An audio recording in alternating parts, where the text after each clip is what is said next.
What's up guys? I hope you are doing well. I'm Veer, welcome to studio family. तो कैसे हो मेरे दोस्तों? मैं आशा करता हूँ शानदार तरीके से आप लोग अपनी लाइफ को एंजॉय कर रहे हो, अपनी सेहत, फैमिली और पढ़ाई का ध्यान काफ़ी अच्छे से रख रहे हो।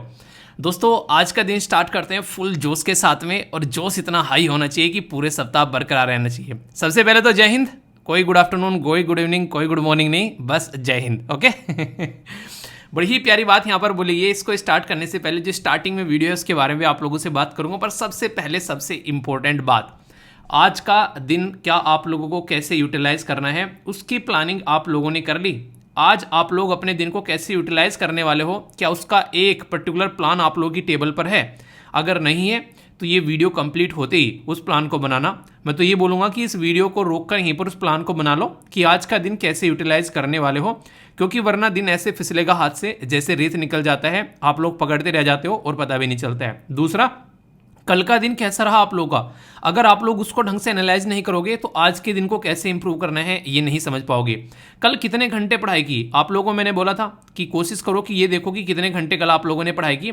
तो इससे क्या होगा, आप लोग पूरे सप्ताह का कम से कम एक एवरेज निकालो, और वो एवरेज जो है ना, आज की डेट में जब आप लोगों का एग्जाम हो जाता है कम से कम 8 से 9 घंटे आना चाहिए जब एग्जाम पास में हो। नॉर्मल दिन में चल रहे हो तो 7 से 8 घंटे, पर लेकिन 8 से 10 घंटे भी अगर अब आ रहा है तो अच्छी बात रहेगी। ऑन एन एवरेज कम से कम इतनी पढ़ाई आप लोगों को करनी ही करनी पड़ेगी अगर सिस्टमेटिक वे में आप लोग चाहते हो कि फाइनल सिलेक्शन में आप लोगों का नाम आए। तो ये आप लोग जरूर बताइएगा। एक छोटा सा काम जरूर किया करो, जैसे ही वीडियो कंप्लीट हो जाती है इस वीडियो को एक बार रिकॉल कर लिया करो कि क्या क्या आज हम लोगों ने डिस्कस किया है, कौन से आर्टिकल डिस्कस किए हैं। इस आर्टिकल में अगर क्वेश्चन भी याद कर पा रहे हो तो मतलब आराम आराम से चीज़ जैसे आप लोग अपनी हैबिट में लेकर आ जाओगे ना, आप लोग यकीन नहीं मानोगे, आप लोग की मेमोरी आप लोगों को इतनी पावरफुल लगने लगेगी, आप लोगों को लगने लगेगा यार हम तो कुछ भूलते ही नहीं है। इस चीज़ को देखो यार, बोलोगे ये मेडिटेशन का काम करेगी आप लोगों के लिए। नहीं यकीन आता है तो इंप्लीमेंट करके देखो और फिर इसका इंपैक्ट देखना आप लोग। एक तरीके की मेडिटेशन नहीं है, और ये रिकॉलिंग पावर ही आप लोग को जब एग्जामिनेशन हॉल में जाकर बैठोगे वहाँ पर बहुत बड़ा रोल प्ले करेगी एक तरीके से, क्योंकि वहाँ पर भी चीज़ें आप लोग को रिकॉल ही करनी होती है। तो ये बात आप लोग ध्यान रखना, ठीक है। इंपॉर्टेंट बात बोली यार, और ये तो रिलेटिव ही है। The happiness of your life depend on the quality of your thoughts. और ये बेसिकली एक ऐसी स्टेटमेंट है जो कि एथिक्स में क्वेश्चन के तौर पर भी आप लोगों से पूछी जा सकती है। ये ऐसी स्टेटमेंट है जो कि सिलेबस का भी पार्ट आप लोग बोल सकते हैं यहाँ पर, ठीक है। तो ये आप लोग याद रखिएगा। इंपॉर्टेंट बात क्या है, आप लोग खुद सोचो, अगर आप लोग जरा सी देर में सोचो कुछ अच्छी बात है तो आप लोगों का मन जो है वो गदगद होने लगता है। दूसरी साइड में अगर आप लोग सोचो कुछ ऐसे थॉट जो कि कुछ डिप्रेसिंग थॉट थे जिससे कुछ जिंदगी में कुछ अच्छा नहीं हुआ है, तो आप लोगों की जिंदगी जो है वो आप लोग ऐसे लगता है कितनी खराब है। अभी एक वीडियो देख रहा था, उसमें सुशांत सिंह राजपूत साहब जो हैं वो बोल रहे थे, हालांकि हमारे बीच में नहीं है, पर एक बड़ी ही प्यारी बात बोली उन्होंने। कह रहे थे कि हमेशा अपने आप को प्रेज करते रहो यार, मैं कितना अच्छा हूँ, मतलब मेरी बॉडी कितनी अच्छी है, मैं कितना खुश कैसे रह लेता हूँ, इतना अच्छे से खुश रहता हूँ मैं, ठीक है। तो इसमें क्या होता है, आप लोग जैसे कोई काम कर रहे हो ना, आप लोग अपनी पीठ थपथपा रहे हो जरा जरा सी देर में, तो सोचो एक ऐसे इंसान के साथ में आप लोग हो जो 24 घंटे आप लोगों की पीठ थपथपा रहा है, तो किसी और की जरूरत आप लोगों को पड़ेगी ही नहीं, ठीक है। उन्हें किसी और की क्या जरूरत, मुझको मैं खुद से ही प्यार जताऊँ गाना नहीं है वो, तो वही वाली बात आप लोगों को यहाँ पर देखने को मिलेगी। इससे क्या होगा, आप लोग क्या करते हैं, जैसे मॉर्निंग में आप लोगों ने डिसाइड किया था कि यार आज ना 5 बजे उठना है या फिर 4 बजे उठना है, आप लोग आधा घंटा लेट हो गए, अपने आप को ही गरियाना स्टार्ट कर दिया। ये नहीं है, आप लोग बोलो कि आज कोई नहीं, 1 घंटा लेट हो गए, कल ना 5 मिनट पहले उठेंगे। तो इससे क्या होगा, इससे आप लोग जो है अपने आप को थोड़ा थोड़ा सा एफर्ट डाल के एक जोन में लेकर आओ। लगता है ऐसे, किसी को लगता है कि आज ही 8 घंटे पढ़ाई स्टार्ट कर देनी, नहीं, अपनी कैपेसिटी देखो यार, आप लोग इंसान हो, और इंसान एक वो नहीं कहते कि हैबिट का पुतला होता है, अपनी आदतों का पुतला होता है। आदतें जैसे जैसे बदलती चली जाएंगी जिंदगी में इंप्रूवमेंट आता चला जाएगा। जब तक आदतें नहीं बदलेंगी तब तक जिंदगी में इंप्रूवमेंट नहीं आएगा। ये बात आप लोग ध्यान रखिए और इंप्लीमेंट करके देखो, फिर जिंदगी कितने अच्छे से चलती है, ठीक है। तो खुश रहने का तरीका ढूंढ लो, वही बात है, मौज लो रोज लो, नहीं मिले तो खोज लो। स्टार्टिंग की जो वीडियो है उसके बारे में भी आप लोगों से बात करूंगा। जो स्टार्टिंग की वीडियो दिखाई, ये जो इंपॉर्टेंट पर्सनैलिटी है आप लोगों के सामने, वो स्टार्टिंग की वीडियो से कनेक्टेड है। क्यों? इनका बेसिकली नाम आप लोगों को बताना है। ये हाई जंप के एक ऐसे इंसान थे जिन्होंने हाई जंप को दुनिया के सामने रखा, एक तरीके से सबसे एक नहीं फेमस किया हाई जंप को। तो ये अभी हमारे बीच में यहाँ पर नहीं रहे। इनका नाम पता होना चाहिए। तो पर्सन इन न्यूज़ में डायरेक्ट क्वेश्चन आप लोगों से पूछा जा सकता है, तो देखता हूँ कौन कौन आंसर देता है, ठीक है। और congratulations to all of you. SLV family member जो हैं उनके द्वारा एक शानदार रैंक देखने को मिली यहाँ पर। वेस्ट बंगाल जो बेसिकली सर्विस कमीशन है उसके एग्जाम में 3rd रैंक यहाँ पर आई। थर्ड रैंक यानी कि टॉप 10 में अगर रैंक आ रही है तो बहुत बड़ी बात होती है, ठीक है। तो आप लोग एक तरीके से आप लोगों को बताऊं, कल ना थोड़ा सा कई बार ना ऐसा रहता है कि बहुत सारी चीज़ें हो जाती हैं, कुछ करना चाह रहा था पूरे दिन में वो हो नहीं पा रहा है, पर लेकिन कुछ ऐसी चीज़ें आ जाती हैं सामने जिससे मतलब ऐसा लगता है कि यार बस यही तो चाहिए था, दिन खुश हो गया, ठीक है। तो ये जब मैंने रिजल्ट देखा तो मैं बेसिकली एकदम ऐसा लगा वाओ यार, मतलब बंदे ने कितनी मेहनत की ना, ठीक है, इंसान ने कितनी मेहनत की है। तो आप लोग इस तरीके से देखो यहाँ पर, ठीक है। तो अगर कोई इंसान इस तरीके से मेहनत करते हैं तो फिर आप लोग रिजल्ट जो इस तरीके का आता है, फिर देखो कितनी शानदार तरीके से लगता है कि यार वाओ, मतलब सोचो एक मिनट के लिए कि काश हमारा भी रिजल्ट ऐसा ही होता। तो लगता नहीं कि यार मेहनत कर लेनी चाहिए, एक छोटी सी मेहनत कुछ दिनों की अपनी ज़िंदगी को इतनी अच्छे लेवल पर ले जाकर पहुंचा देगी। तो वो चीज़ जो हमारे मन के अंदर में जो एक तरीके से हमको कुरेदती रहती है, काम कुछ नहीं कर रहे हैं, बस लग कर मेहनत करनी है, सोचना नहीं है उसके बारे में। हम लोग कई बार देखो, आप लोगों को मैं अपनी भी आदत बताऊँ, पहले ऐसा लगा करता था कई बार जैसे कि मूड डाउन हो गया, चलो यार कोई मोटिवेशनल वीडियो देख लेते हैं, पर लेकिन आगे चलते चलते ना मुझे एक बात समझ में आ गई जो मेरे मन में बहुत जहन में अंदर तक बैठ गई, और वो मैंने फील भी की है। आगे एक तो बात हो गया कि मैं सुबह उठा, मेरा मूड खराब है, मैंने मोटिवेशन वीडियो देख ली, चलो वो भी सही है, थोड़ी देर के लिए मूड अपलिफ्ट हो गया, अपना काम करने लगो और चीज़ें अच्छे से स्टार्ट हो जाएगी। इसका मतलब ये नहीं कि ये देखनी नहीं चाहिए, देखनी चाहिए, पर उससे भी ज़्यादा पावरफुल चीज़ बताऊँ मैं आप लोगों को जो मुझे पर्सनली फील हुई। अगर मॉर्निंग में आप लोग राइट टाइम पर उठ जाओगे, जो टाइम आप लोगों ने डिसाइड किया है और जो काम आप लोगों ने डिसाइड किया है वो काम आप लोग कंप्लीट कर लोगे, तो आप लोग यकीन नहीं मानोगे, आप लोगों को मोटिवेशन की जरूरत नहीं पड़ेगी। वो जो काम आप लोगों ने किया ना कंप्लीट, वो आप लोगों को इतना मोटिवेशन देगा, आप लोगों को गदगद रखेगा, ये लगेगा वाओ यार, मतलब अच्छे से जो डिसाइड किया था वो गया। इवन छोटा सा काम आप लोगों ने डिसाइड किया 4 बजे उठने का, और आप लोग 3:55 पर उठकर देखो, आप लोगों का दिल जो है कितना खुश होगा, आप लोगों का खुद का जो दिमाग है वो कितना अप्रिशिएट आप लोगों को करेगा। ये चीज़ जो है मोटिवेशन से ज़्यादा काम करती है, और इसको बोलते हैं डिसिप्लिन। जिस दिन जिंदगी में आप लोग डिसिप्लिन में आ जाओगे, उस दिन आप लोगों को मोटिवेशन की जरूरत पड़नी जो है वो खत्म हो जाएगी। कभी कभी लगता है कि हाँ ठीक है, सही है, एंटरटेनमेंट के लिए थोड़ा सा धक्का देने के लिए शरीर को जरूरत है, पर डिसिप्लिन आप लोगों को कभी भी ऐसी कमी फील ही नहीं होने देगा अगर आप लोग अच्छे से डिसिप्लिन में चलोगे। तो ये देखो, तो कॉन्ग्रेट्स डियर। और इस तरीके से जब आप लोग मैसेज करते हो तो ये मतलब दिल खुश होता है रियलिटी में। तो सिलेक्शन होता है, बताते हो तो मतलब लगता है, कई बार तो मैं दोस्तों से बातें भी करता हूँ इसके बारे में। मैंने कहा यार आज की डेट में ऐसा है, किसी भी स्टेट में चला जाऊँगा मेरे पास में अगर रुकने के लिए, खाने पीने के लिए जगह नहीं होगी तो मैं भूखा नहीं मरूंगा। और ये कई सारे दोस्त भी बोलते हैं कई बार मेरे से, कह रहे कि इतने लोगों का सिलेक्शन हो गया, कहीं ना कहीं कुछ ना कुछ 2-4 रोटियाँ मिल ही जाएंगी। तो यार रियलिटी में यार ये मतलब पॉजिटिव एक इम्पैक्ट होता है ना जो एक सोसाइटी के ऊपर, वो दिल खुश करने वाला होता है, ठीक है। तो ये थी कुछ बातें, अच्छे से एंजॉय करो, बहुत ही शानदार डिस्कशन रहेगा, एक एक पॉइंट अच्छे से लेकर चलेंगे। इस पर्टिकुलर लेक्चर की पीडीएफ और भी सारी पीडीएफ आप लोगों को इकट्ठी मिल जाती है, या तो आप लोग एप्लीकेशन पर जाकर ये सारी पीडीएफ देख सकते हो, या फिर टेलीग्राम पर भी आप लोग जाओगे तो टेलीग्राम पर भी आप लोगों को यहाँ पर पीडीएफ मिल जाएगी, ठीक है। ये आप लोग यहाँ पर देखिए, डेली पीडीएफ आप लोगों को मिल जाती है, और जो क्लासेस होती हैं ऐप के ऊपर उनका शेड्यूल भी आप लोगों को डेली पोस्ट कर देता हूँ। बच्चे कहते हैं सर क्लास कौन सी किस टाइम होती है, डेली का शेड्यूल आप लोगों को लगभग 7-8 बजे करीब में पोस्ट कर देता हूँ, ठीक है। तो उसके हिसाब से आप लोग अपना काम कर सकते हैं यहाँ पर। और एक और छोटी सी बात, बच्चे कह रहे हैं सर प्रिंट आउट नहीं हो रही है जो भी यहाँ पर पीडीएफ है, चाहे यहाँ पर जो प्रो क्लासेस के बारे में बात करो, चाहे यहाँ पर आप लोग बात करो, इन पर्टिकुलर जो आप लोगों के सामने यहाँ पर पीडीएफ प्रिंट आउट नहीं हो रही है। आप लोग जाकर देखो तो इवन आप लोग जैसे वेबसाइट पर भी जाओगे तो प्रिंटेबल फॉर्मेट में है ये, आप लोग इनको प्रिंट आउट निकाल सकते हो, ऑप्शन आता है। कई सारे बच्चे बोले सर अलाउ नहीं किया क्या प्रिंट आउट करना, आप लोगों को पता नहीं क्यों नहीं दिख रहा, इतने सारे मेल आप लोग कर रहे हो। ये आज तो इसको खोल के बैठ जा रहे हैं studyloverv.com को, इसको नहीं खोलना है, studyloverv.in को खोलना है, ठीक है। तो यहाँ पर आप लोगों को ये चीज़ें सारी देखने को मिलेगी, और फिर यहाँ पर OTP के थ्रू आप लोग रजिस्टर कर सकते हैं, पासवर्ड की भी जरूरत नहीं है। अपना मोबाइल नंबर डालो तो OTP आएगा, तुरंत उससे रजिस्टर कर लो, अपनी क्लासेस देखना स्टार्ट करो। तो ये आप लोग थोड़ा देखो। एक चीज़ बड़ी सरप्राइजिंग देखने को मिली मुझे, आप लोग कई सारे बोले थे सर इंस्टॉलमेंट लगा दो, इंस्टॉलमेंट लगा दो। मैंने बड़ी ही इंटरेस्टिंग चीज़ देखी, इंस्टॉलमेंट हो गया है यहाँ पर। अभी इंस्टॉलमेंट में मतलब मान लीजिए कोई कोर्स अगर लिया जा रहा है तो ओनली 2% या 3% बच्चे ऐसे हैं जो इंस्टॉलमेंट का इस्तेमाल कर रहे हैं। ये चीज़ मुझे बड़ी एक डिफरेंट सी लगी, वरना इतने सारे मेल आ रहे थे सर इंस्टॉलमेंट में हो जाएगा क्या। ये सब साइकोलॉजिकल होती हैं चीज़ें। जब इंस्टॉलमेंट में तो सोचते यार इंस्टॉलमेंट का क्या करना है, तो जो भी इतने कम बच्चे इंस्टॉलमेंट में एक्सपेक्ट नहीं कर रहा था, सब जो है फुल अपना कर रहे हैं।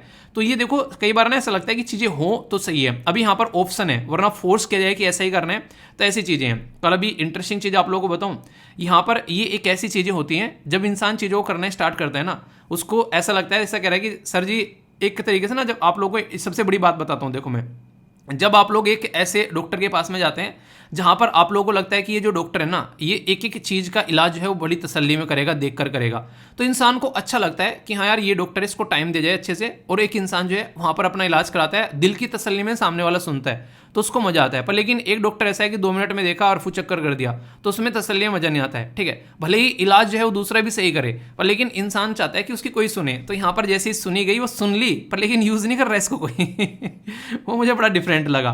मैंने कहा वैसे तो चिल्ला रहे थे, पर लेकिन यूज देखो कोई कर नहीं रहा ढंग से, 1-2 को छोड़कर।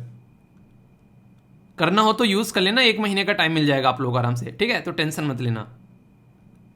दोस्तों एमजी नरेगा एक ऐसी स्कीम है जो कि जब से यहाँ पर इंप्लीमेंट की गई तब से लेके आज तक पता नहीं कितनी बार न्यूज़ में रहती है। इससे प्रीलिम्स में भी क्वेश्चन बनते हैं, मेंस में भी, और इवन इंटरव्यू में भी आप लोगों से पूछे जाते हैं क्वेश्चन। ये एक ऐसी स्कीम आप लोगों को देखने को मिलेगी। अभी यहाँ पर क्या किया, अभी यहाँ पर जो सरकार ने अभी बजट के अंदर में इसका जो पैसा था वो रिड्यूस कर दिया, तो इसके चलते कई सारे क्वेश्चन मार्क यहाँ पर लगाए गए, क्योंकि एक ऐसी स्कीम थी जो कोविड-19 पर लोगों का सहारा बनी रही। काफ़ी लार्ज स्केल पर लोगों को जो है इसने सपोर्ट प्रोवाइड कराया। तो यहाँ पर बात कर रहे हैं हम लोग किसके बारे में, Mahatma Gandhi National Rural Employment Guarantee Scheme, जो कि हमारे देश में इंप्लीमेंट की गई थी काफ़ी लंबे समय पहले। डिटेल में भी बातें करूँगा, और ये आज की डेट में जो है ये माना जा रहा है कि कमर टूटती हुई इसकी यहाँ पर नजर आती है।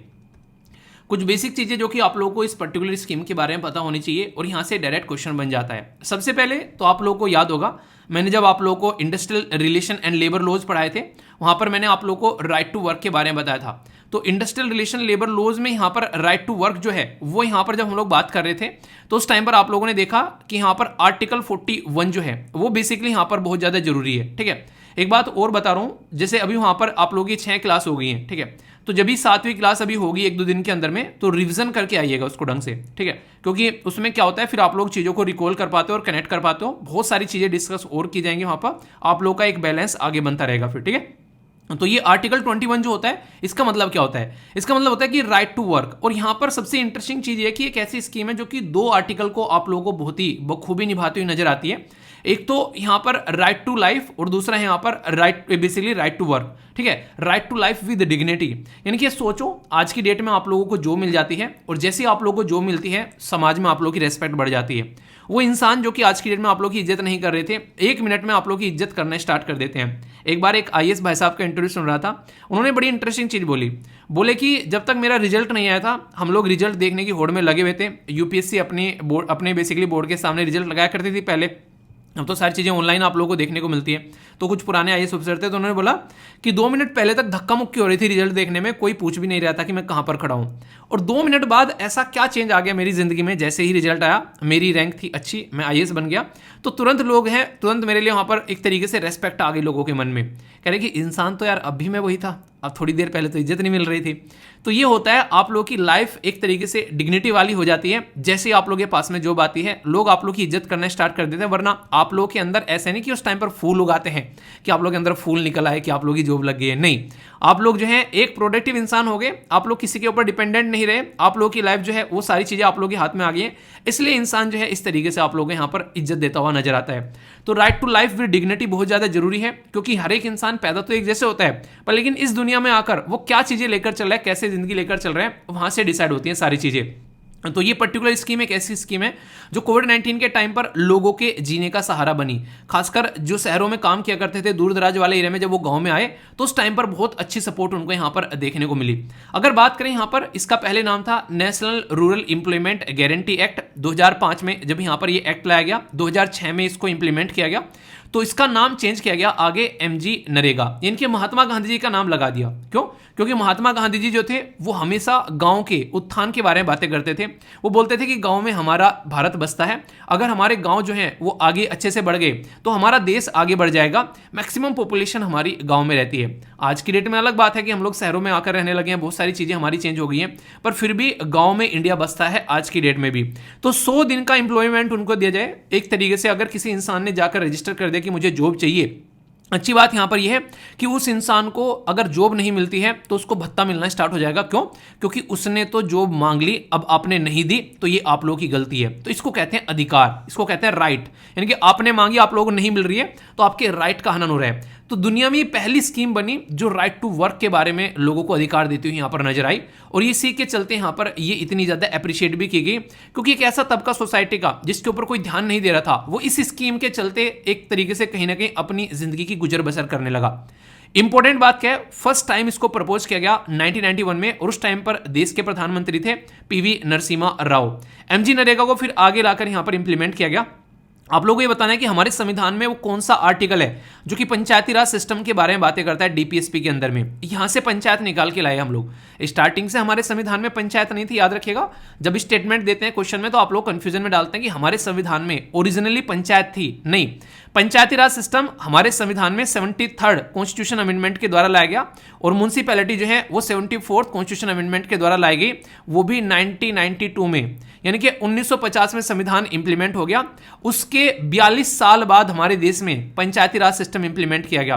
पर इसका यह मतलब नहीं है कि उससे पहले पंचायत नहीं थी देश में।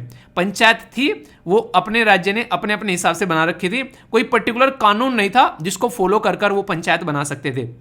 ये क्यों बता रहा हूं, क्योंकि यहां पर जो ये पर्टिकुलर एमजी नरेगा है ना, ये पंचायत के द्वारा ही इंप्लीमेंट किया जाता है, तो ये काफी इंपॉर्टेंट है यहां पर। तो डायरेक्ट क्वेश्चन आप लोगों से पूछा जाए कि ये पर्टिकुलर स्कीम के बारे में, तो आप लोग यहां से याद रखिएगा, और एग्जाम में क्वेश्चन आप लोगों के बड़ी फ्रीक्वेंटली यहां पर बनते हैं। इंटरेस्टिंग चीज क्या है, कई सारे लोग जो है इस पर्टिकुलर जो स्कीम को कनेक्ट करके देख लेते हैं। कई सारे जो हमारे आज की डेट में सस्टेनेबल डेवलपमेंट गोल भी है, जैसे अगर आप लोग यहां पर बात करेंगे तो कई सारे गोल ऐसे हैं जो कि यहां पर काम करते हुए नजर आते हैं यहां पर। जैसे कि अगर बात करें डिसेंट वर्क के बारे में, तो डायरेक्ट आप लोग इसको कनेक्ट करके यहां पर देख सकते हैं, ठीक है।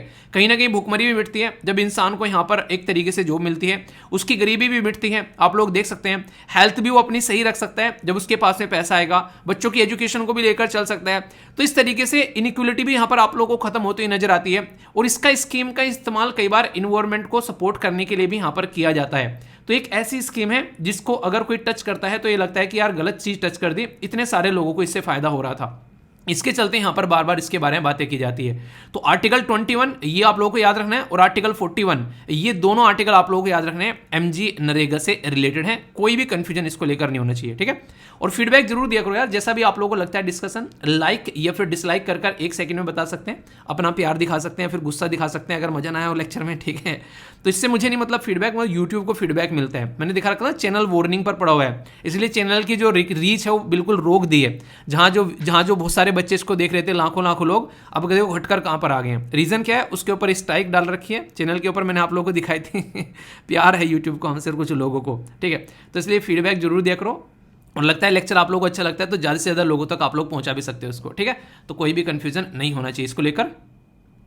दोस्तों ये एक ऐसा टॉपिक है जो कि आने वाले काफ़ी लंबे समय तक ये न्यूज़ में रहने वाला है, क्योंकि इस टॉपिक की वजह से सरकार और सुप्रीम कोर्ट के सींग लड़ गए हैं।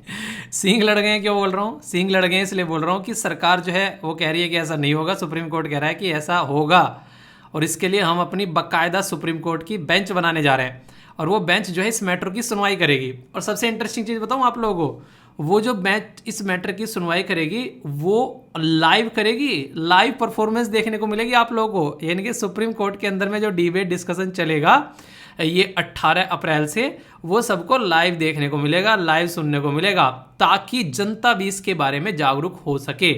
आखिर मुद्दा क्या है पूरा, बहुत ही तसल्ली में बहुत ही डिटेल में डिस्कस करूंगा। सारी बैकग्राउंड इन्फॉर्मेशन आप लोगों के सामने एक एक पॉइंट डिस्कस करेंगे। ये ऐसा टॉपिक है जिसको आप लोग यूपीएससी के पॉइंट ऑफ से अगर बात करें, या स्टेट पीसीएस के पॉइंट ऑफ से बात करें, या फिर किसी भी एग्जाम के लिए आप लोग तैयारी कर रहे हैं, तो उसके भी एंगल से मैं आप लोगों को बताऊंगा। इवन इंटरव्यू में भी यहाँ से क्या क्वेश्चन बन सकता है वो भी हम लोग यहाँ पर बातें करेंगे। तो बहुत ही इंपॉर्टेंट टॉपिक है, उन्होंने कहते हैं कि 2-4 स्टार लगाने वाला टॉपिक है। तो आ जाओ तो इसको स्टार वाला टॉपिक बनाते हैं। कैसे कैसे, शादी विवाह में आजकल बहुत इंटरेस्ट है, बच्चे कह रहे हैं कि पढ़ लेने, तो घर वाले कह रहे हैं नहीं तुम्हारी शादी करेंगे। डेली ऐसे दुनिया भर के मेल देखने को मिलते हैं। जो शादी करना चाहता है आपस में, समाज है उन्हें शादी नहीं करने देता, है ना, अजीब समाज। आज की डेट में अगर बात करें हम लोग सेम सेक्स मैरिज के बारे में, तो इसका मतलब ये होता है कि लड़का आपस में शादी करना चाहता है, लड़की आपस में शादी करना चाहती है। ये सारा फीलिंग्स का खेल होता है। यहाँ पर एक पर्टिकुलर पर्सन को किस चीज़ के लिए फीलिंग्स आ रही है, ये बिल्कुल ऐसे ही है। अगर मानो तो पत्थर में भगवान है, और मानो तो भगवान को भी पत्थर बोल देते हैं इंसान, तो वही चीज़ें हैं। तो आप लोग कहने का मतलब यहाँ पर यह है कि ये सारी चीज़ें मानने की है, ना मानो तो कुछ भी नहीं है, और मानो तो सब कुछ है। ये बिल्कुल इसी तरीके से है। तो जिन लोगों को ये चीज़ें फील होती है उनको लगता है कि यही ज़िंदगी है, और जिन लोगों को ये दूर से देखने को मिलता है उनको लगता है कि क्या फालतू की चीज़ है। ये बिल्कुल ऐसे ही है। एक इंसान जो है वो नॉनवेज को इंजॉय में खाता है, पूरा इंजॉयमेंट कर करके, दूसरा कह रहा है कि देखो कितना पापी है। तो दोनों के भाव उस चीज़ को लेके अलग अलग हैं, पर लेकिन दोनों अपनी जगह, हो सकता है अपनी जगह दोनों सही हो। क्योंकि उसको वो चीज़ें सही लग रही है, इसको ये चीज़ गलत लग रही है, पर लेकिन हो सकता है दोनों गलत हो। तो एक तरीके से ही तुम्हारे देखने के एंगल के ऊपर डिपेंड करेगा कि तुम कौन सा चश्मा पहने हुए हो, ठीक है। जैसे कलर का चश्मा वैसी चीज़ें दिखाई देंगी आप लोगों को। तो ये कुछ टॉपिक भी ऐसा ही है यहाँ पर। इस टॉपिक में आगे घुसने से पहले मैं आप लोगों को एक कॉन्सेप्ट क्लियर करना चाहता हूँ। एक होता है जुडिशियल एक्टिविज्म, और एक होता है जुडिशियल ओवररीच। इनमें डिफरेंस पता है क्या है?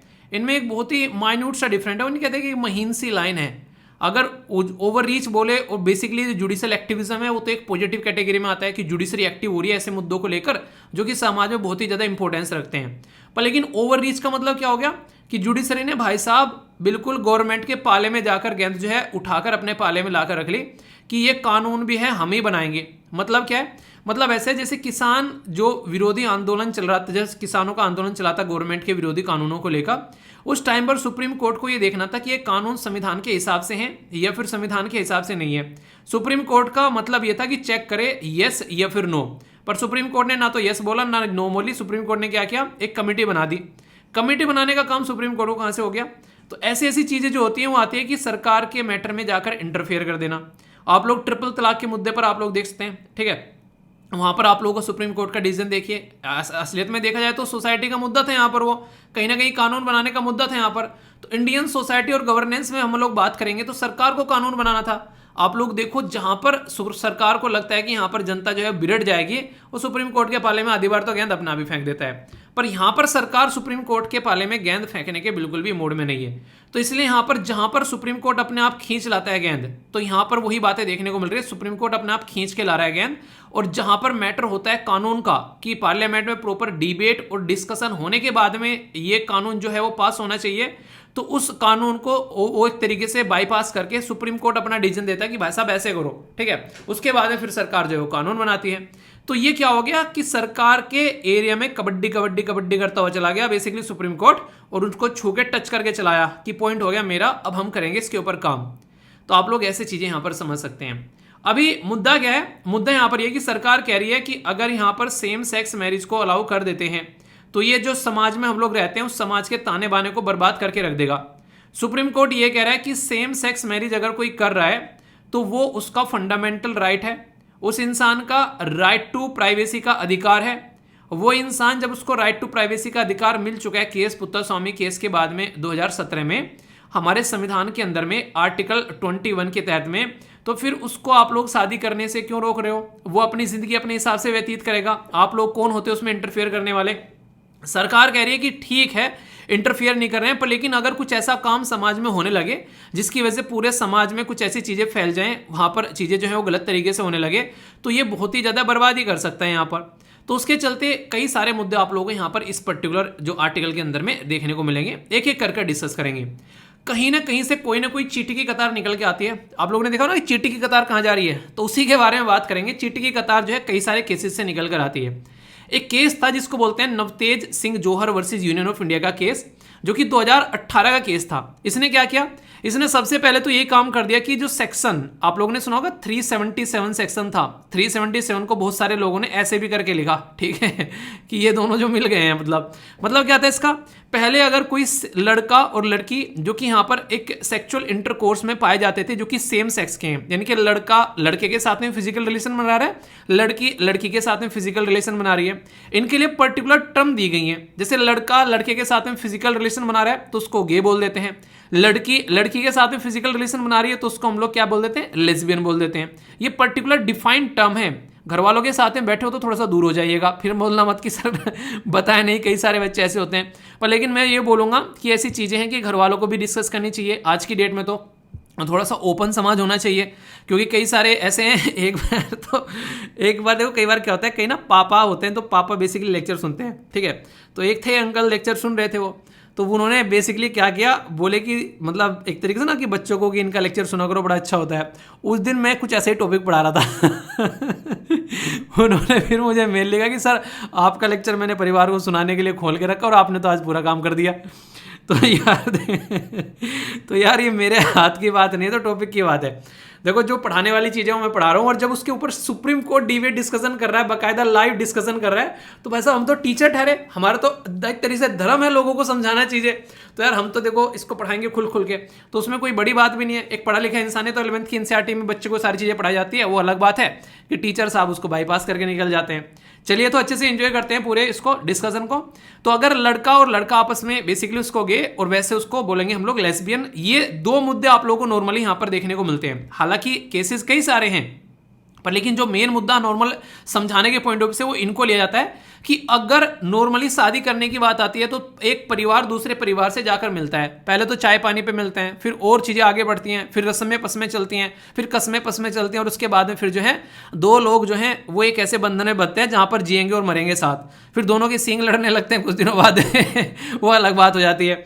पर मुद्दा क्या है, घुमा फिराकर मुद्दा यहां पर यह कि जब यहां पर शादी कराने की बात आती है तो नेचुरल तरीके से एक रिप्रोडक्शन का जो प्रोसीजर होता है वो एक लड़का और लड़की या फिर मेल और फीमेल, चाहे वो इंसान हो चाहे वो जानवर हो, जब एक दूसरे के साथ में मिलेंगे तो ही रिप्रोडक्शन आगे चलेगा और ये दुनिया आगे बढ़ेगी। पर लेकिन अगर लड़का और लड़की आपस में मिलकर किसी भी तरीके से संबंध बनाएंगे तो ये एक नेचुरल तरीके से इसको देखा जाता है। अगर नेचुरल कॉन्सेप्ट से देखें तो वो बेबी नहीं कंसीव कर सकते हैं। हालांकि आज की डेट में साइंस इतनी एडवांस हो चुकी है कि जुगाड़ पानी कर देती है, पर लेकिन नेचुरल तरीके से देखा जाए तो वो सही नहीं है।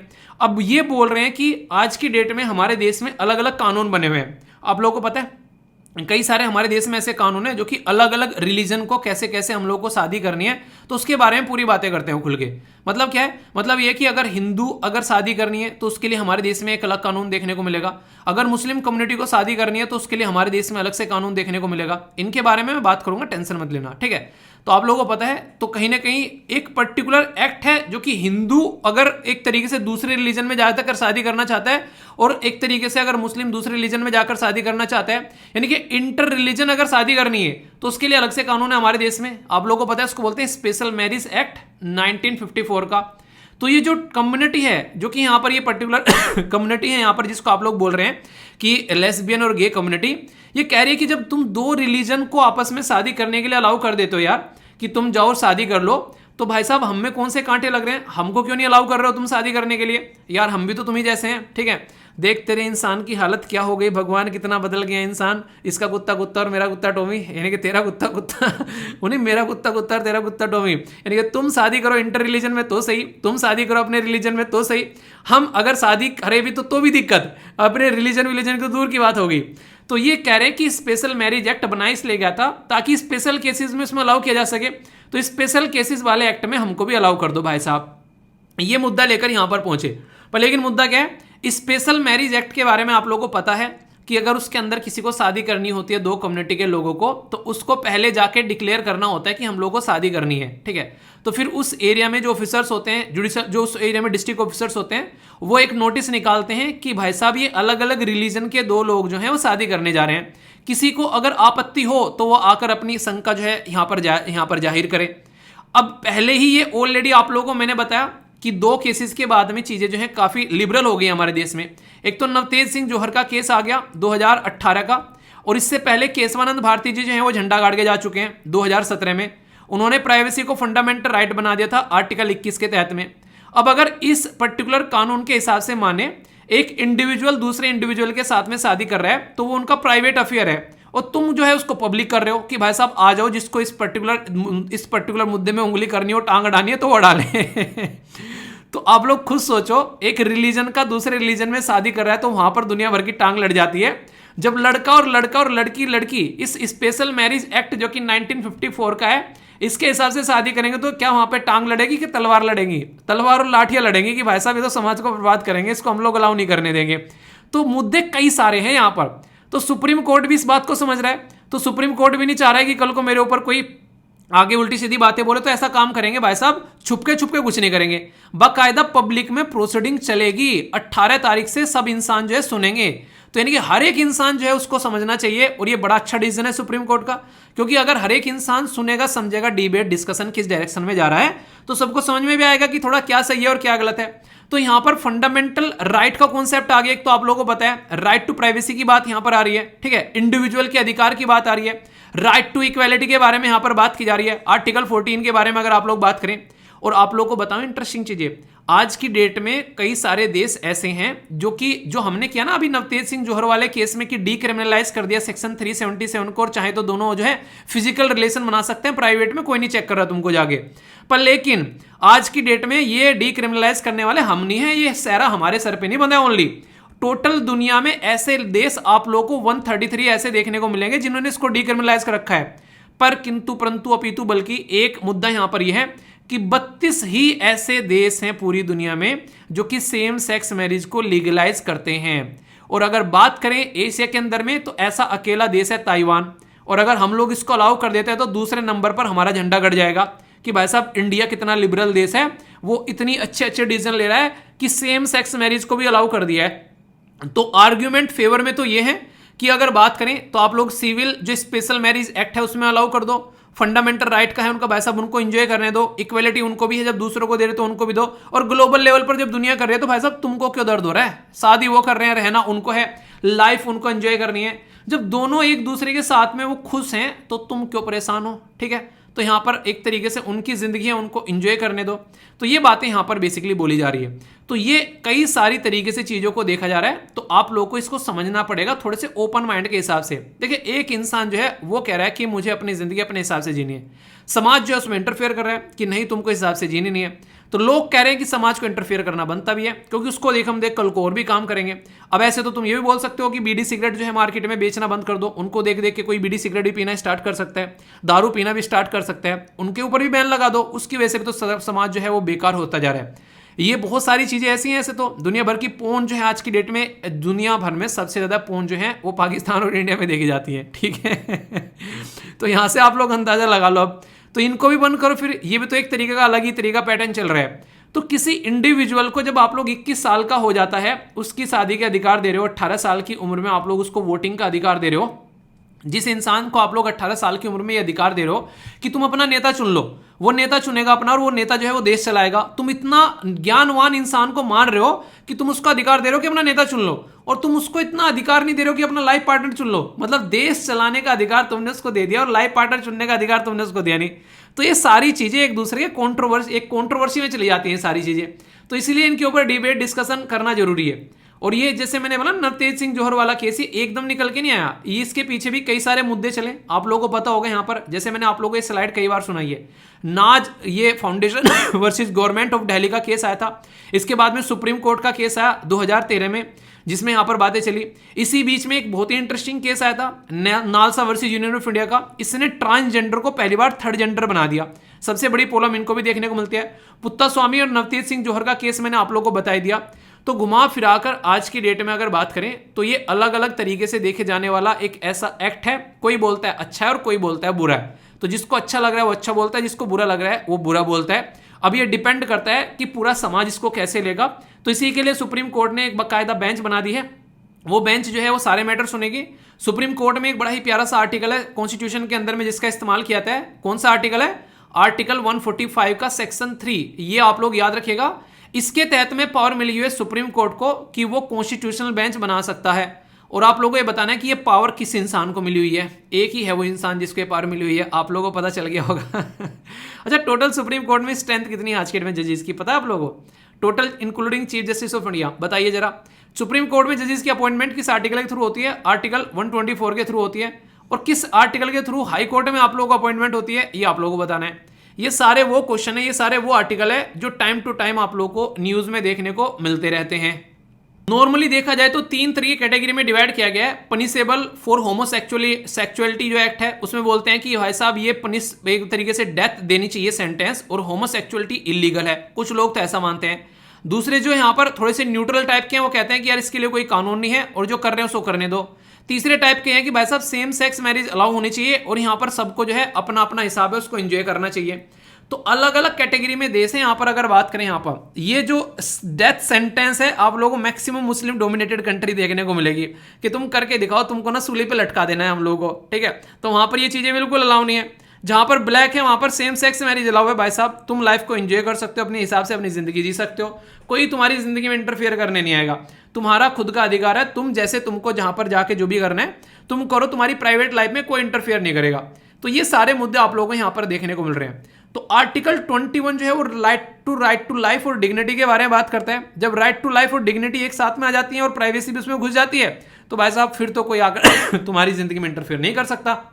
तो ये सारे मुद्दे हैं आप लोगों के सामने। अब आप लोगों को बताना है क्या सही है क्या गलत है। बाकी आर्टिकल फिर भी आएंगे, क्योंकि अभी सुप्रीम कोर्ट बैठेंगे, उसके बाद में सुनवाई चलेगी, फिर पूरे मुद्दे आगे बढ़ेंगे। तो वही है, जब सुप्रीम कोर्ट सुनवाई करेंगे और अच्छे से बातें होगी, अब उसी दिन डिस्कस करेंगे, उससे पहले इस आर्टिकल के बारे में कोई बात नहीं करेंगे। तो 1 महीने के लिए इस आर्टिकल पर पूर्ण विराम लगाएंगे, पर ऐसे नहीं लगाएंगे, क्वेश्चन अटेम्प्ट करके लगाएंगे। आर्टिकल बेसिकली क्वेश्चन पूछा गया डायरेक्ट यहाँ पर 2019 में कि article of the constitution of India, जो कि यहाँ पर राइट टू मैरी के बारे में आप लोगों को अधिकार देता है कि वन चॉइस है भाई साहब। तो आप लोग खुद देख लो, डायरेक्ट क्वेश्चन आप लोगों ने यूपीएससी ने पूछ लिया इसके ऊपर। और ये एक ऐसा क्वेश्चन है घुमा फिरा कर 3 बार पूछा जा चुका है। कौन सा है? आर्टिकल 21। आर्टिकल 21 में आप लोग को अधिकार देता है राइट टू मैरी, किसी भी पर्सन के साथ में आप लोग शादी कर सकते हैं। तो right to life and personal liberty की कैटेगरी में आता है, संविधान खुद बोलता है। और कहां से निकल कर आया? ये लता Singh versus state of Uttar Pradesh का केस था 2006 का। याद रखिएगा, सुप्रीम कोर्ट के द्वारा राइट टू मैरी को बोला गया कि आर्टिकल 21 के तहत ये फंडामेंटल राइट है। डायरेक्ट क्वेश्चन बनेगा एग्जाम के अंदर में, और स्टेट पीसीएस के अंदर तो जरूर बनेगा अगर आप लोग यूपी पीसीएस की तैयारी कर रहे हैं। क्यों? क्योंकि उत्तर प्रदेश के रिलेटेड कानून है यहाँ पर ये। तो इस तरीके से स्टेट की भी आप लोग तैयारी कर सकते हैं।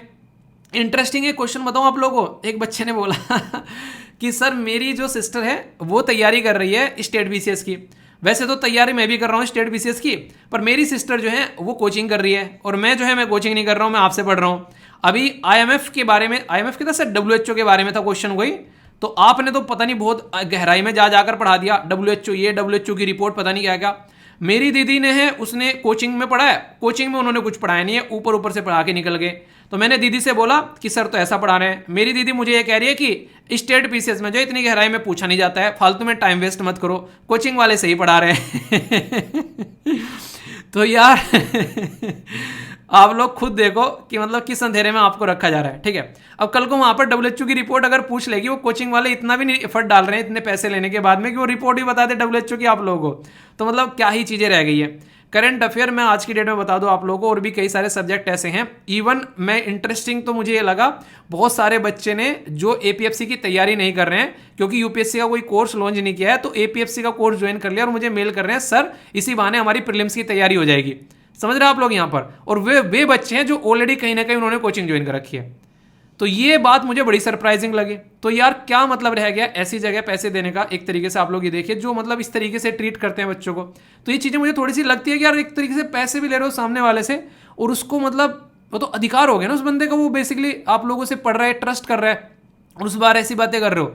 तो फिर मैंने उसको बच्चे को समझाया, हालांकि मैंने कहा अगर आप लोग इस लेवल पर आकर तैयारी करते हो, आप लोग अक्सर देखना जो यूपीएससी में सेलेक्ट होते हैं वो अपने अपने स्टेट पीसीएस में टॉप रैंक होते हैं। अर्नब आप लोगों ने देखा, एसएलवी फैमिली मेंबर थे, उनकी अंडर 20 रैंक आ गई उनकी यूपी पीसीएस के अंदर में, और यूपीएससी के अंदर में उनकी एंडिंग में रैंक थी।